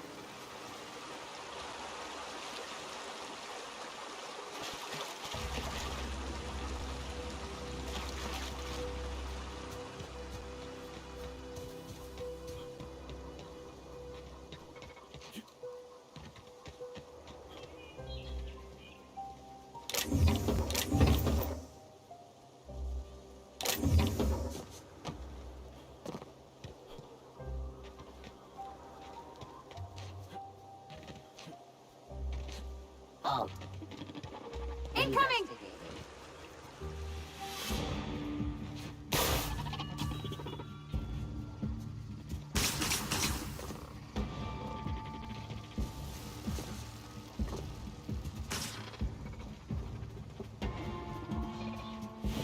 unexpected.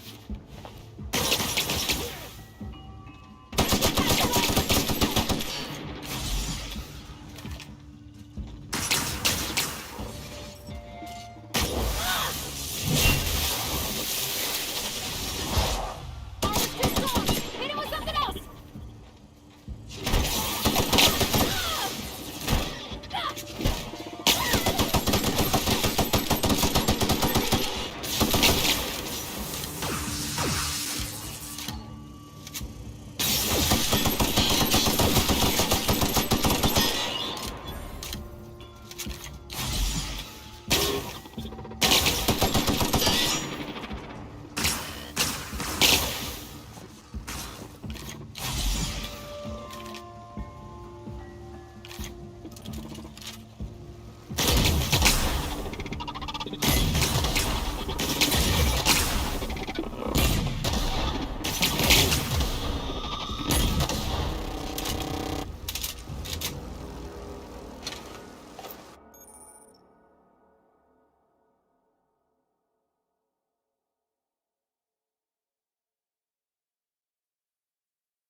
The control room should be ahead somewhere and a touch to the right.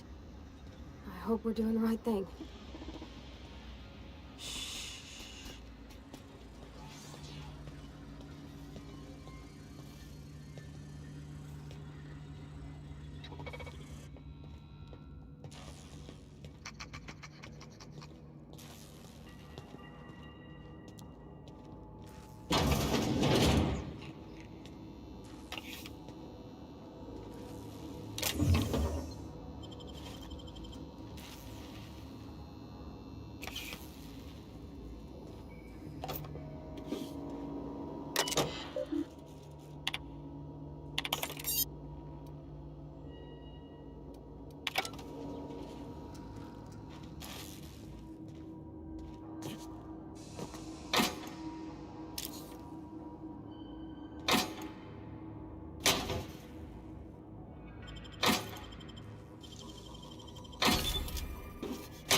Systems are...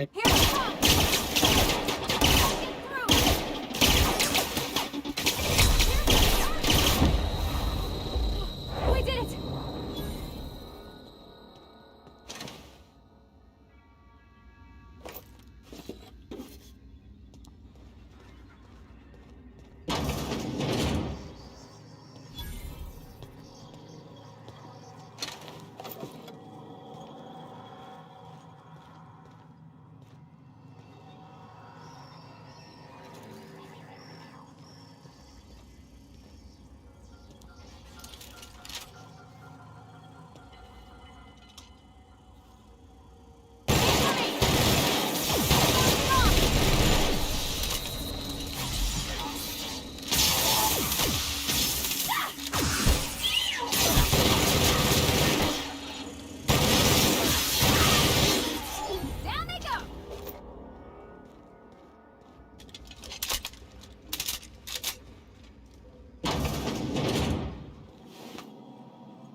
Great work!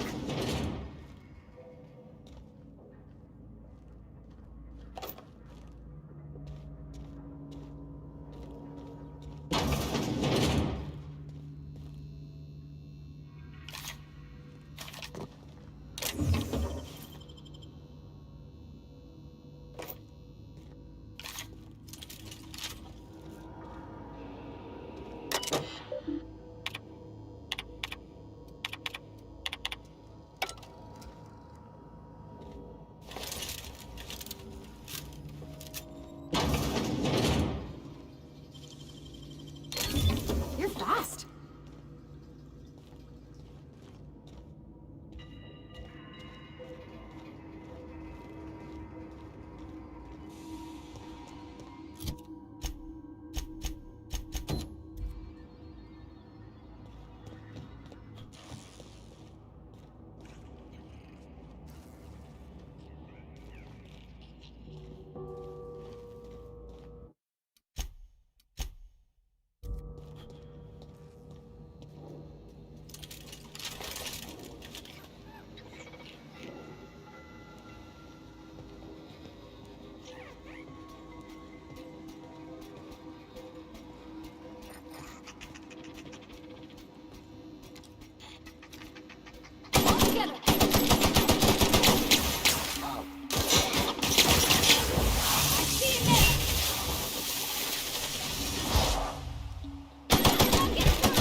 3 switches. That'll be easy enough.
There's 2 more.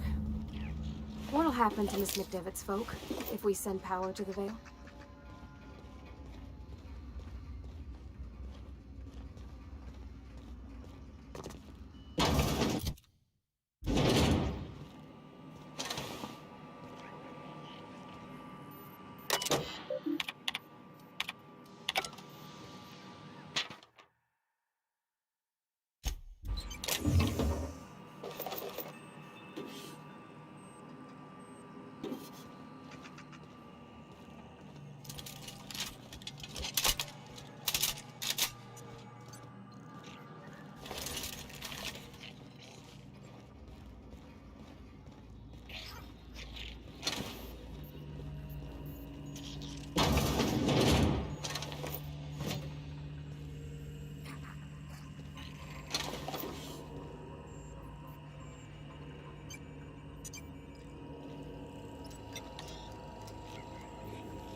No, no, no, just leave me alone!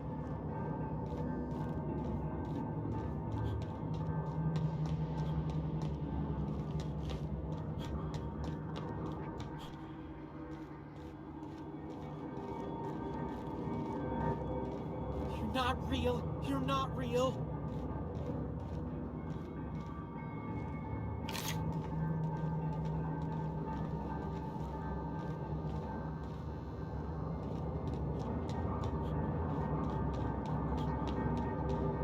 No, no, no, just leave me alone!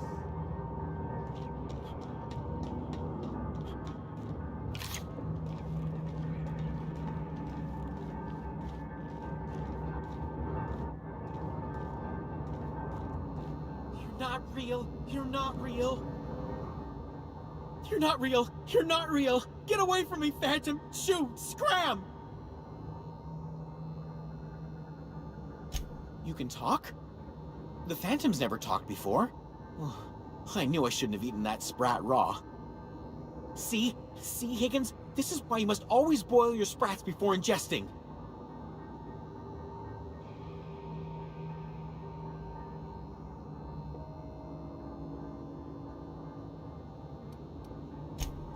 Of course.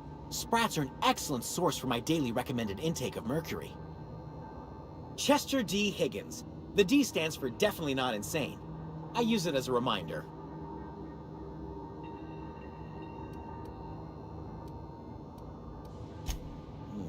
Hard to say.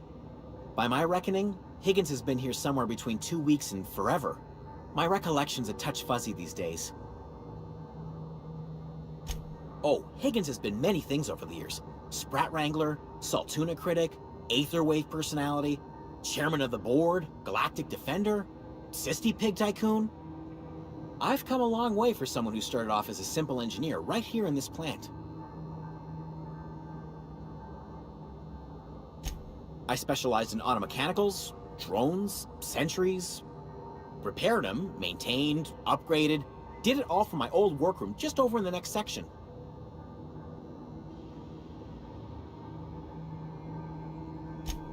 Look, I don't want to fall into any trouble with the mechanicals. If they wise up to our plans, they will come for us. With prodding irons.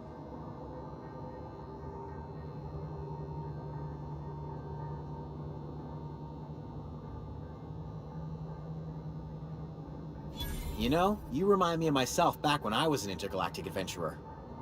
I discovered a flaw. Their hostility levels were hardwired to maximum. There's no changing that, but you could rewrite their targeting protocol so they attack each other instead.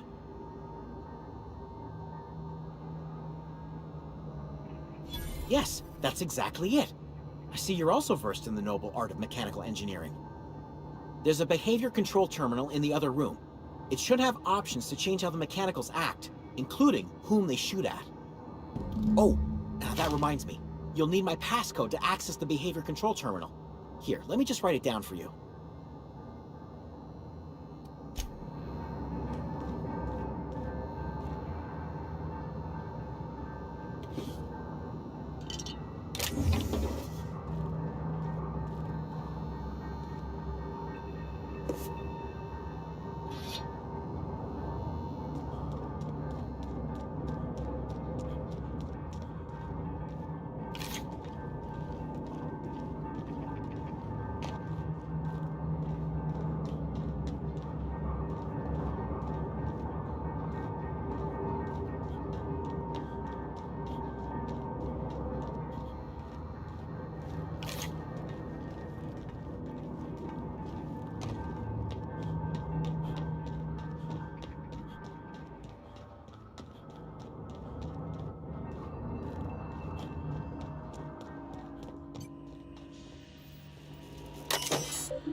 done.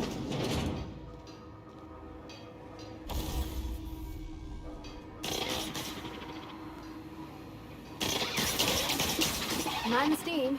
You're liable to get scalded.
If we send the power to this orbit, what happens to them? Hey, here we go! Everyone all right?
not sure what the right is.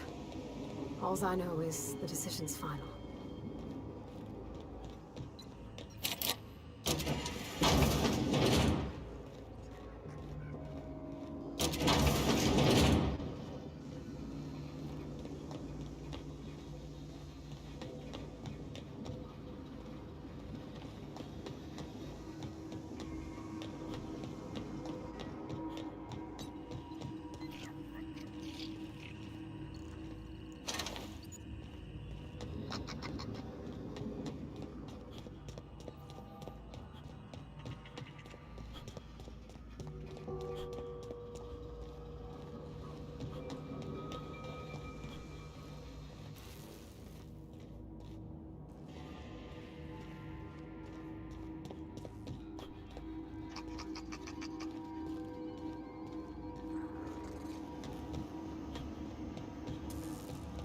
Once we do this, there's no going back.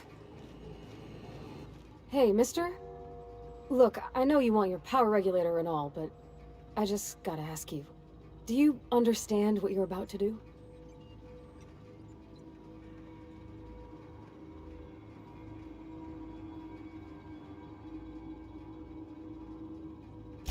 I don't think you should cut off Edgewater's power. I think it would be cruel. I'm sorry. That just sort of came out all at once. Edgewater's hurting. We've been losing workers year after year, and corporate hardly ever sends replacements. There's barely enough Saltuna to fill our bellies anymore. But the town's got some good people in it. Decent, hard-working folk just living their lives the only way they know how. They don't deserve to be punished.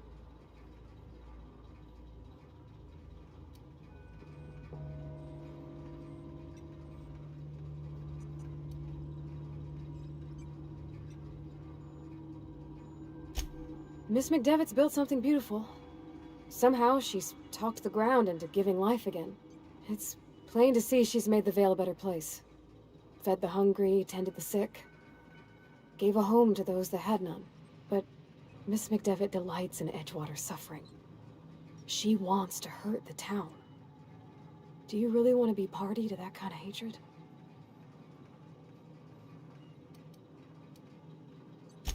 Well, that sure sounds like Mr. Thompson.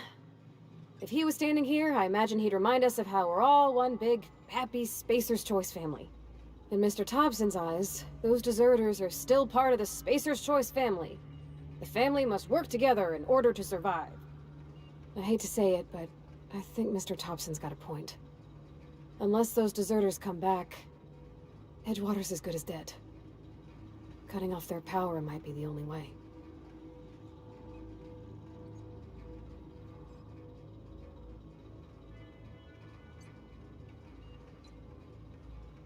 Sorry, I didn't mean to babble on like that. I felt like I had to say something.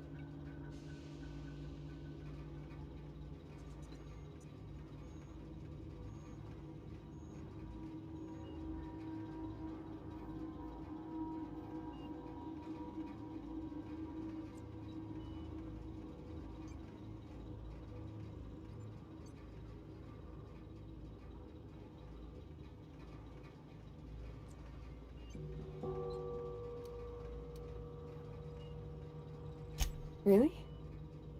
I mean, wow. Thanks. No one's ever told me those words in that order.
Town's been dark a while now. Could be a mechanical trying to sabotage us. Bang up work, soldier. You're a credit to your uniform. Oh, that reminds me. Gotta look into getting us a uniform. So this is it then. The key to humanity's victory over the mechanical hordes. I would reward you with the gratitude of the Resistance, but I'm guessing you want something tactile. So here's a couple bits for your trouble, and a little something to remember me by.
What are we supposed to do now? Exercise patience and contemplate the scriptures.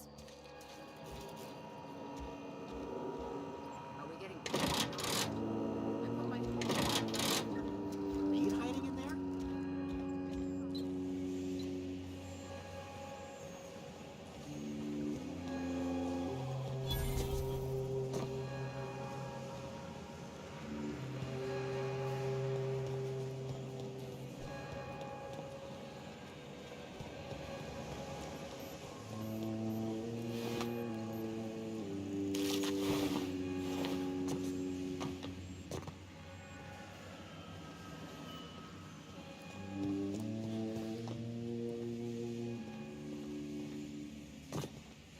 You want to know what gets my bile churning? Edgewater has suffered a cavalcade of disasters, plague, marauders, desertion. Then you wandered in town. And I was so damn sure our luck was starting to turn. I never knew how right I was. Just answer one question for me. Why'd you do it?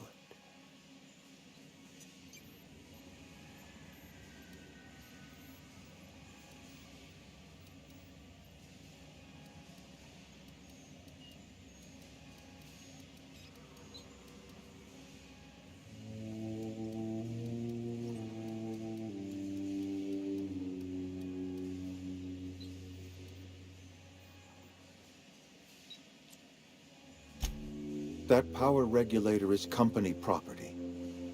Whatever you were hoping to find down here, I advise you to turn around and leave. I have got guards posted with orders to fire on you.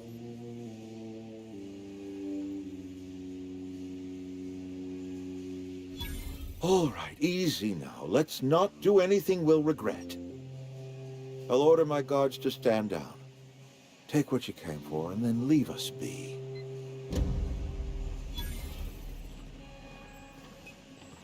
Stand down, all of you. We're done here.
and I have got nothing more to say to each other.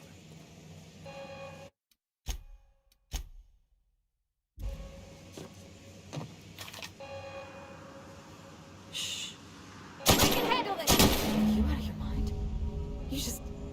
You just killed him.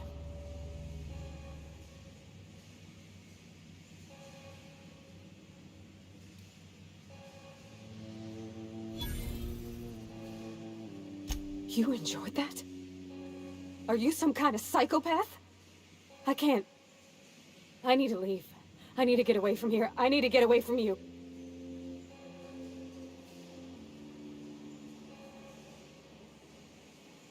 You killed Mr. Thompson for talking down his nose at me? You got a real twisted sense of chivalry, you know that? Let's just move on. I couldn't forgive myself if I let you loose upon the Vale unsupervised.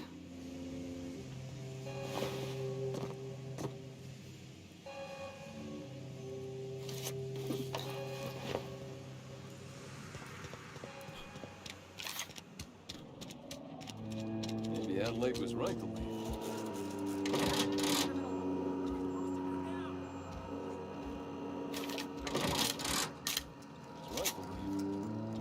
Desertion is a criminal offense, punishable by hard labor.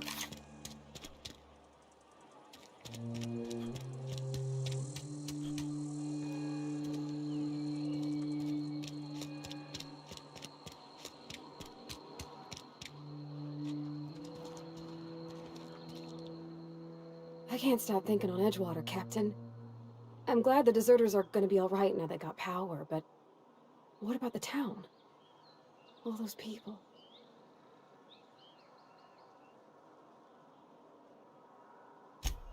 That's on account of how I never met her. I don't rightly know.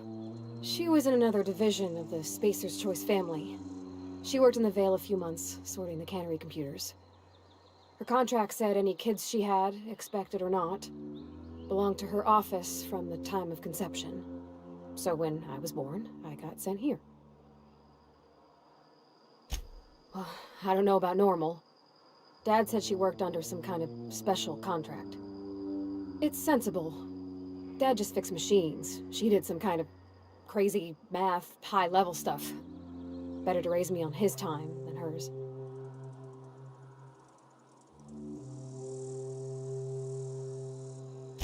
You mean about the mission being too clean?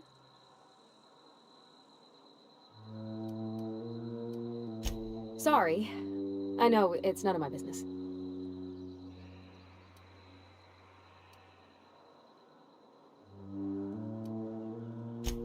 Strong drink makes me sick. And it makes me real sad. I start thinking about things I oughtn't, and then... Well, never mind that. You got better things to think on. Sorry.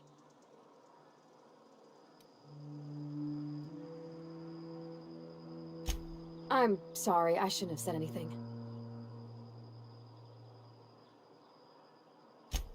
I know, but Vickers says the real machines have gunked up oil, scratches, and worn bits. You can tell they've seen handling, been used by folk. The machine Vickers sees is one that ain't never been run. It's not for people to live in. It's something on a museum shelf, under glass.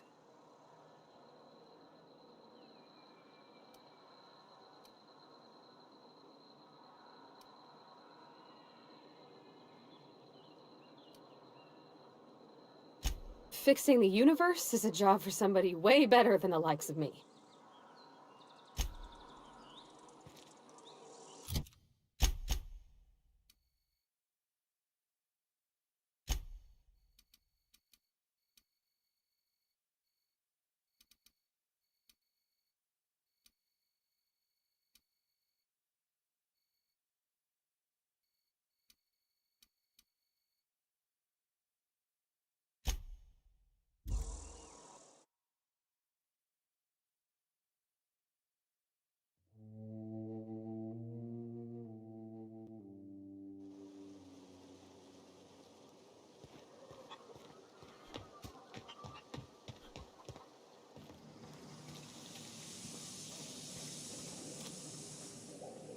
You hear that? That low, pleasant hum of electricity. It whispers across the veil like the winds of change. You've done well. I would have paid my last 5 bits to see the look on Reed's face when the last lamp in town burnt out and the cannery fell to silence.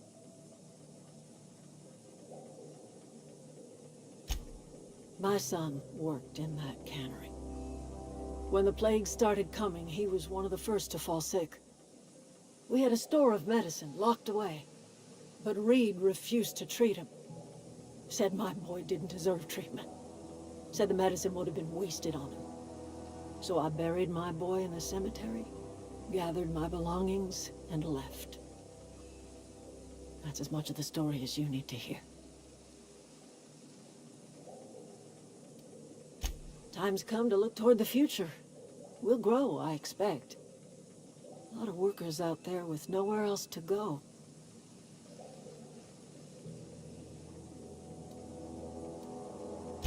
I don't look forward to turning folk away. Camp's gotta stay pure, though.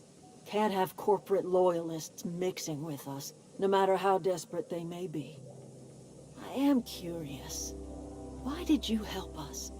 You don't know who we are. You don't owe us a thing. The plant's crawling with mechanicals, so it stands to reason you risked your life.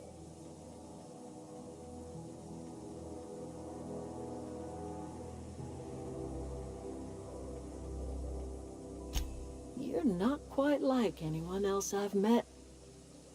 You haven't had your consciousness programmed by the board. You're welcome among us if you're ever so inclined.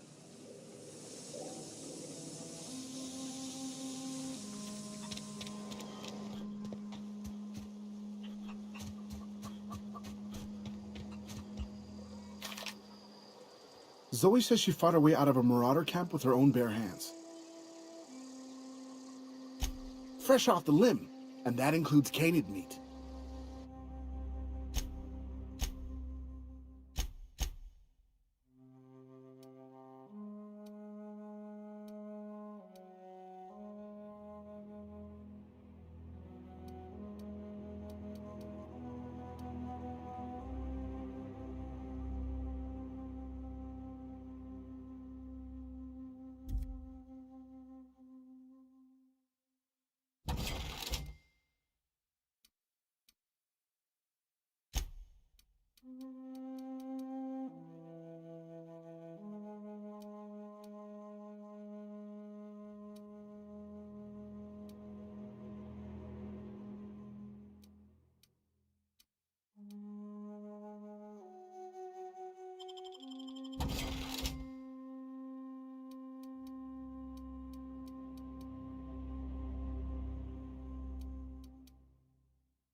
Is this your ship? Oh my stars, she is just so handsome. Does she have a name yet? What's her drive model? Oh, gosh. Listen to me babbling. When I was in Edgewater, I dreamed of flying on a real ship, working on a real engine, belonging to a proper crew. Edgewater won't last another season without power, but that don't change the fact that I'm indentured to Spacer's Choice. Company expects me back at my post.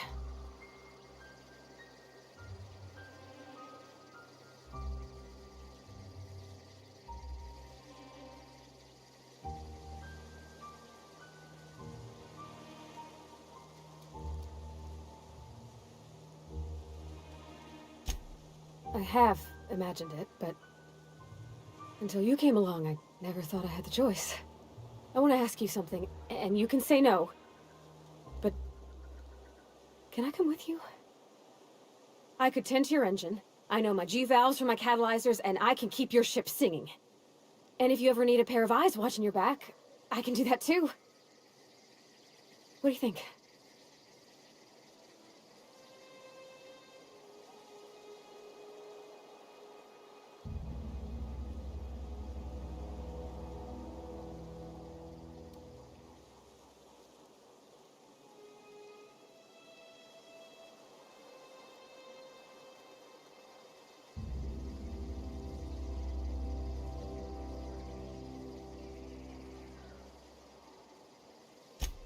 Yeah, I've been thinking about that.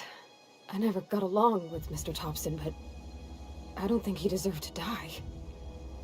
He tried to do his best.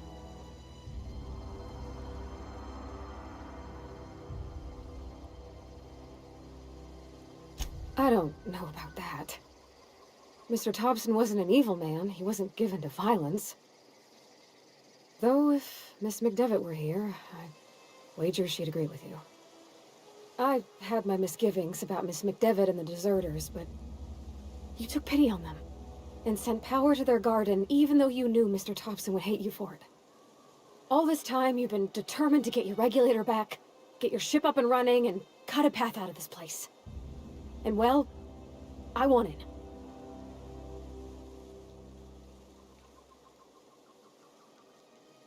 Yes! I mean, thanks. You won't regret this, mister. Captain. I can call you Captain now. Ha! I got a captain.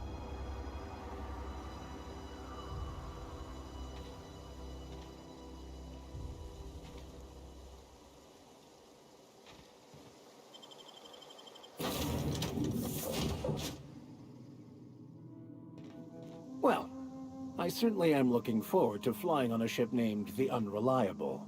I'll just head upstairs and claim a room.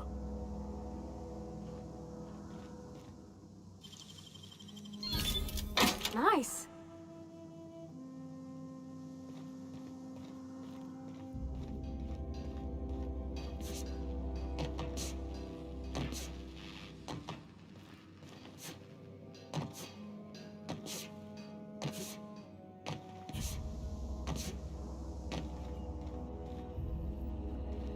Captain, I have detected that the town of Edgewater is now without power.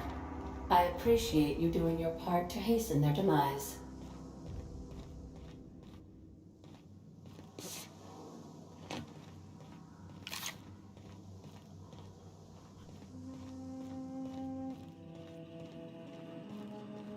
What can I do for you, Captain? Do you know how to install a power regulator? Outstanding, Captain. Your aptitude for engineering will prove invaluable in the event of another catastrophic engine failure. Our engine room is located behind you. Across the cargo bay, up the ladders.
What can I do for you, Captain?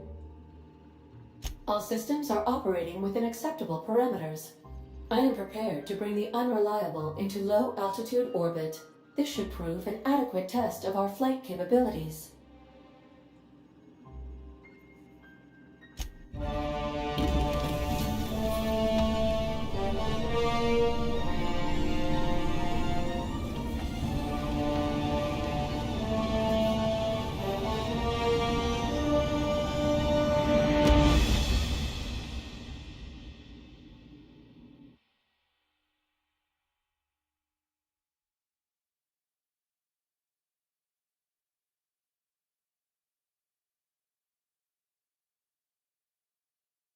We have received a communication request from Dr. Phineas Wells.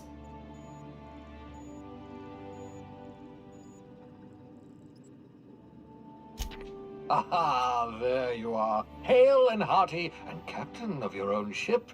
I see you're putting the unreliable to good use. Shame about her former captain. Horrible way to die. How are you feeling, by the way? I lost track of you in that cave back there. Experiencing any, unnatural drippage? Perfectly normal side effect of thawing, I assure you.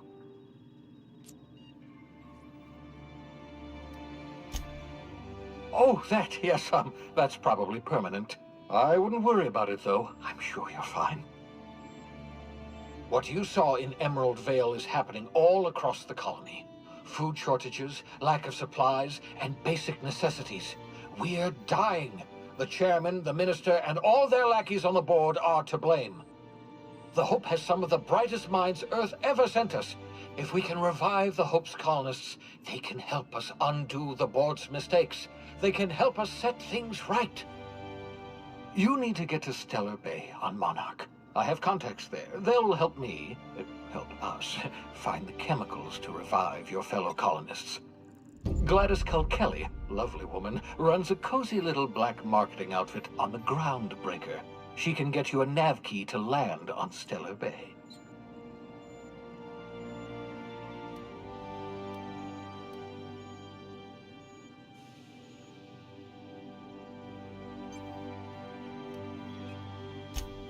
In theory, I suppose you could land your ship in Cascadia, and in theory, I suppose you might survive the experience. Cascadia is utterly seething with dangerous, highly aggressive creatures more than capable of tearing you limb from limb. You'd have to be a lunatic to land in Cascadia, and I'm reasonably certain I tested your brain for incipient signs of insanity. Trust me, talk to Gladys Kelly.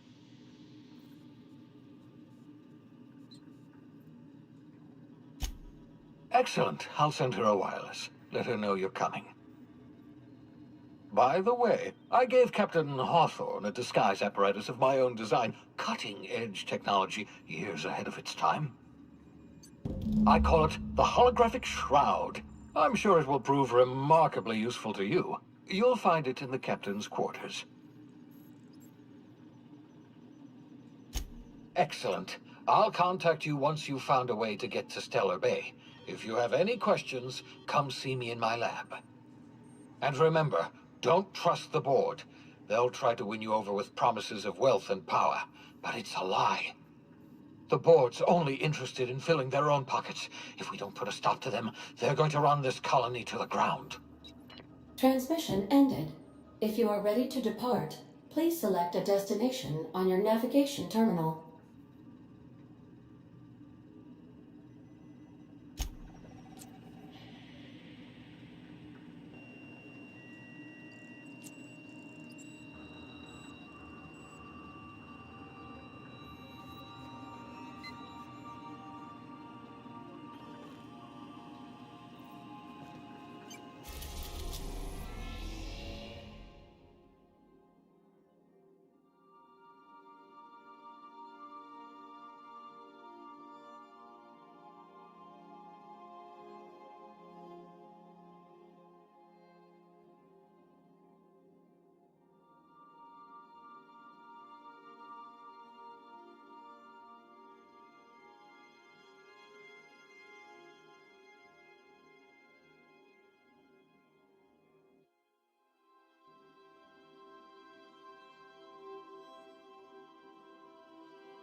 We've arrived at the groundbreaker.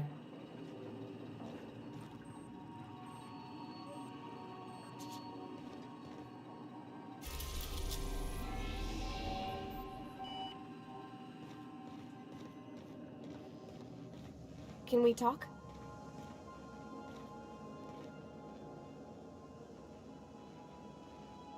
Hey, Captain. I heard that Groundbreaker's got a real good engineer. A lady named Junlei Tennyson?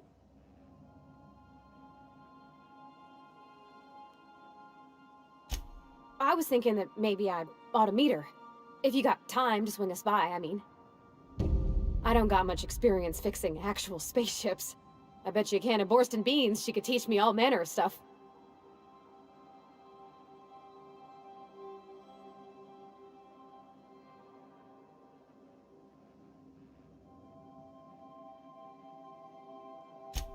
Thanks, Captain. I'll be sure to make it worth your time. Did you want to talk about something else?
Not a peep from you.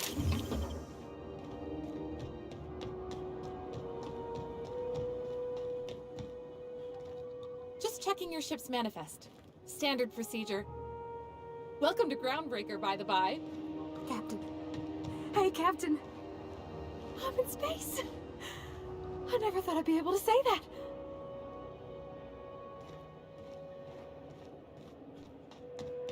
That's not the point. This halfwit just knocked out one of my workers. Yeah, with a toss-ball stick. I heard you the first time. Mark me witnesses. Mechanicals all over. They still got us sweating to move boxes.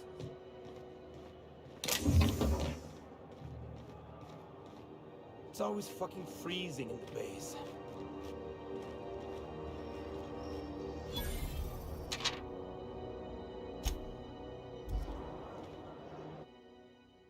I wonder what that fella did to get the board so wild at him.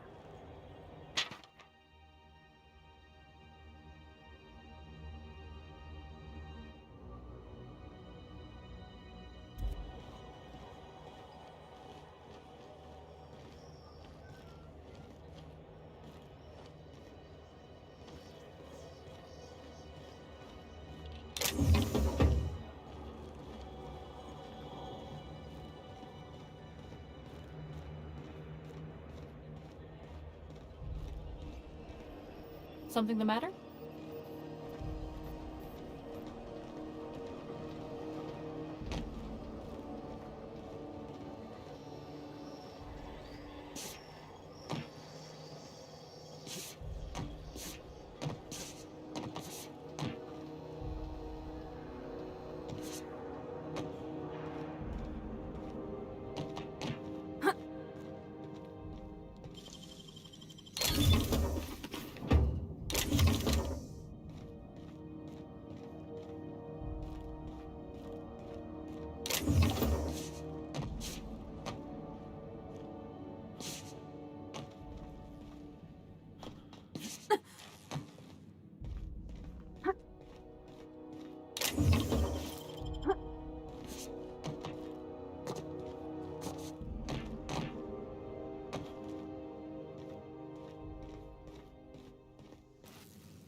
picked up this weird signal the other day. It was coming from Monarch.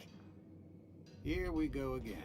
No one lives on Monarch. It's a wasteland. You're hearing things. No, seriously. There was a lot. Try not to be distracted by the glare of the adverts. Lots of unsavory types about.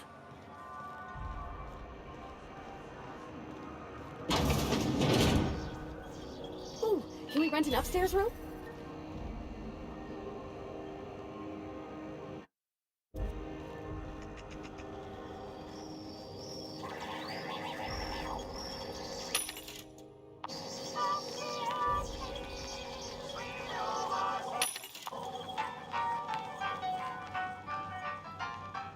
Hey.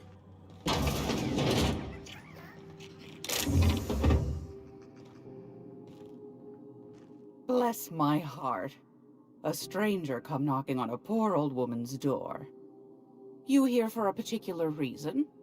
Or did the neighbors tell you how good my sugar cookies are? Made without a single natural ingredient, or an oven. Just like store-bought. Those have been the height of illegality since Stellar Bay turned their noses up at the board. You and I could be thrown to the void just for discussing such a transaction. Lucky for us, Groundbreaker's a free port. We're outside of the board's control. For the time being, at least. Now, I only have the one nav key. And they're hard to come by these days. It won't be cheap. If you find yourself lacking in the bits, I might have an opportunity you'd be interested in.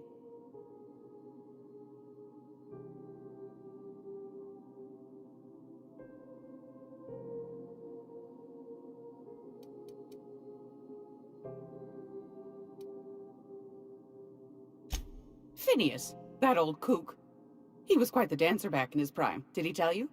Real light on his feet. Real light in the wallet, too. He still owes me a small fortune. Laws. Maybe I should charge you double. Well, I find I'm in need of a ship captain with a little moral flexibility. Might be this could help out the Groundbreaker, as well as earn some bits. But if you've got qualms...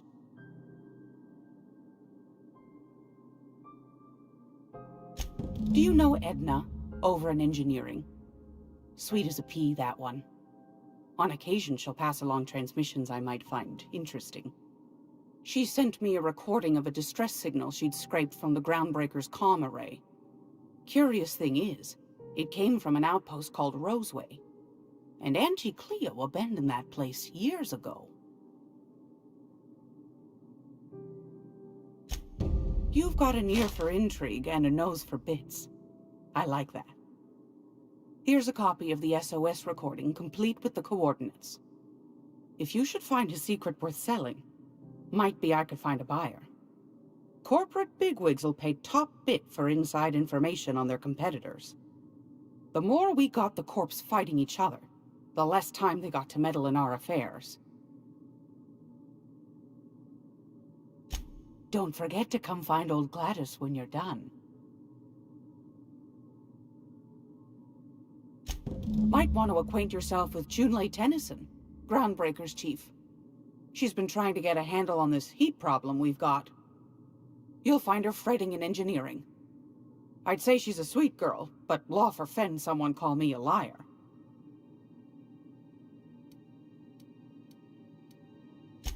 Anytime, sweetheart. You know where to find me. Here, take a candy with you. Can we talk? Captain, if I could trouble you for a moment of your time, while we're on the Groundbreaker, I may have an idea for how we could find a translator. I've been thinking on that. There's a former infamous philosopher scholar who fled Terra 2 some years ago. He's an expert on Bakonu. He's also who told me of the journal's presence in Emerald Vale. If anyone in this colony could translate that book, it would be him. That's a good question. Fortunately, we're in the perfect place to start. This is where I'd go if I wanted to get off Terra 2. Great place to pick up a ride to Hephaestus, Scylla, even Monarch. All I need is access to a data cartridge from the security terminal. Their easily hackable system keeps a registry of all crew manifests for both arrivals and departures.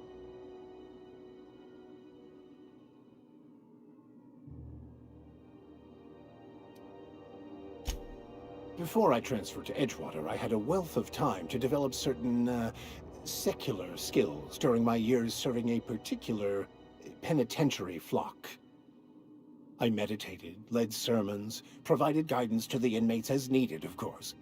I also played prison yard tossball and taught myself a bit about computronic security systems.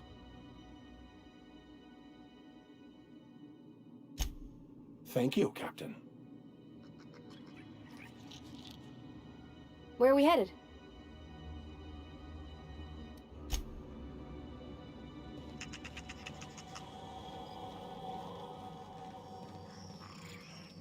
How do you do? And, well...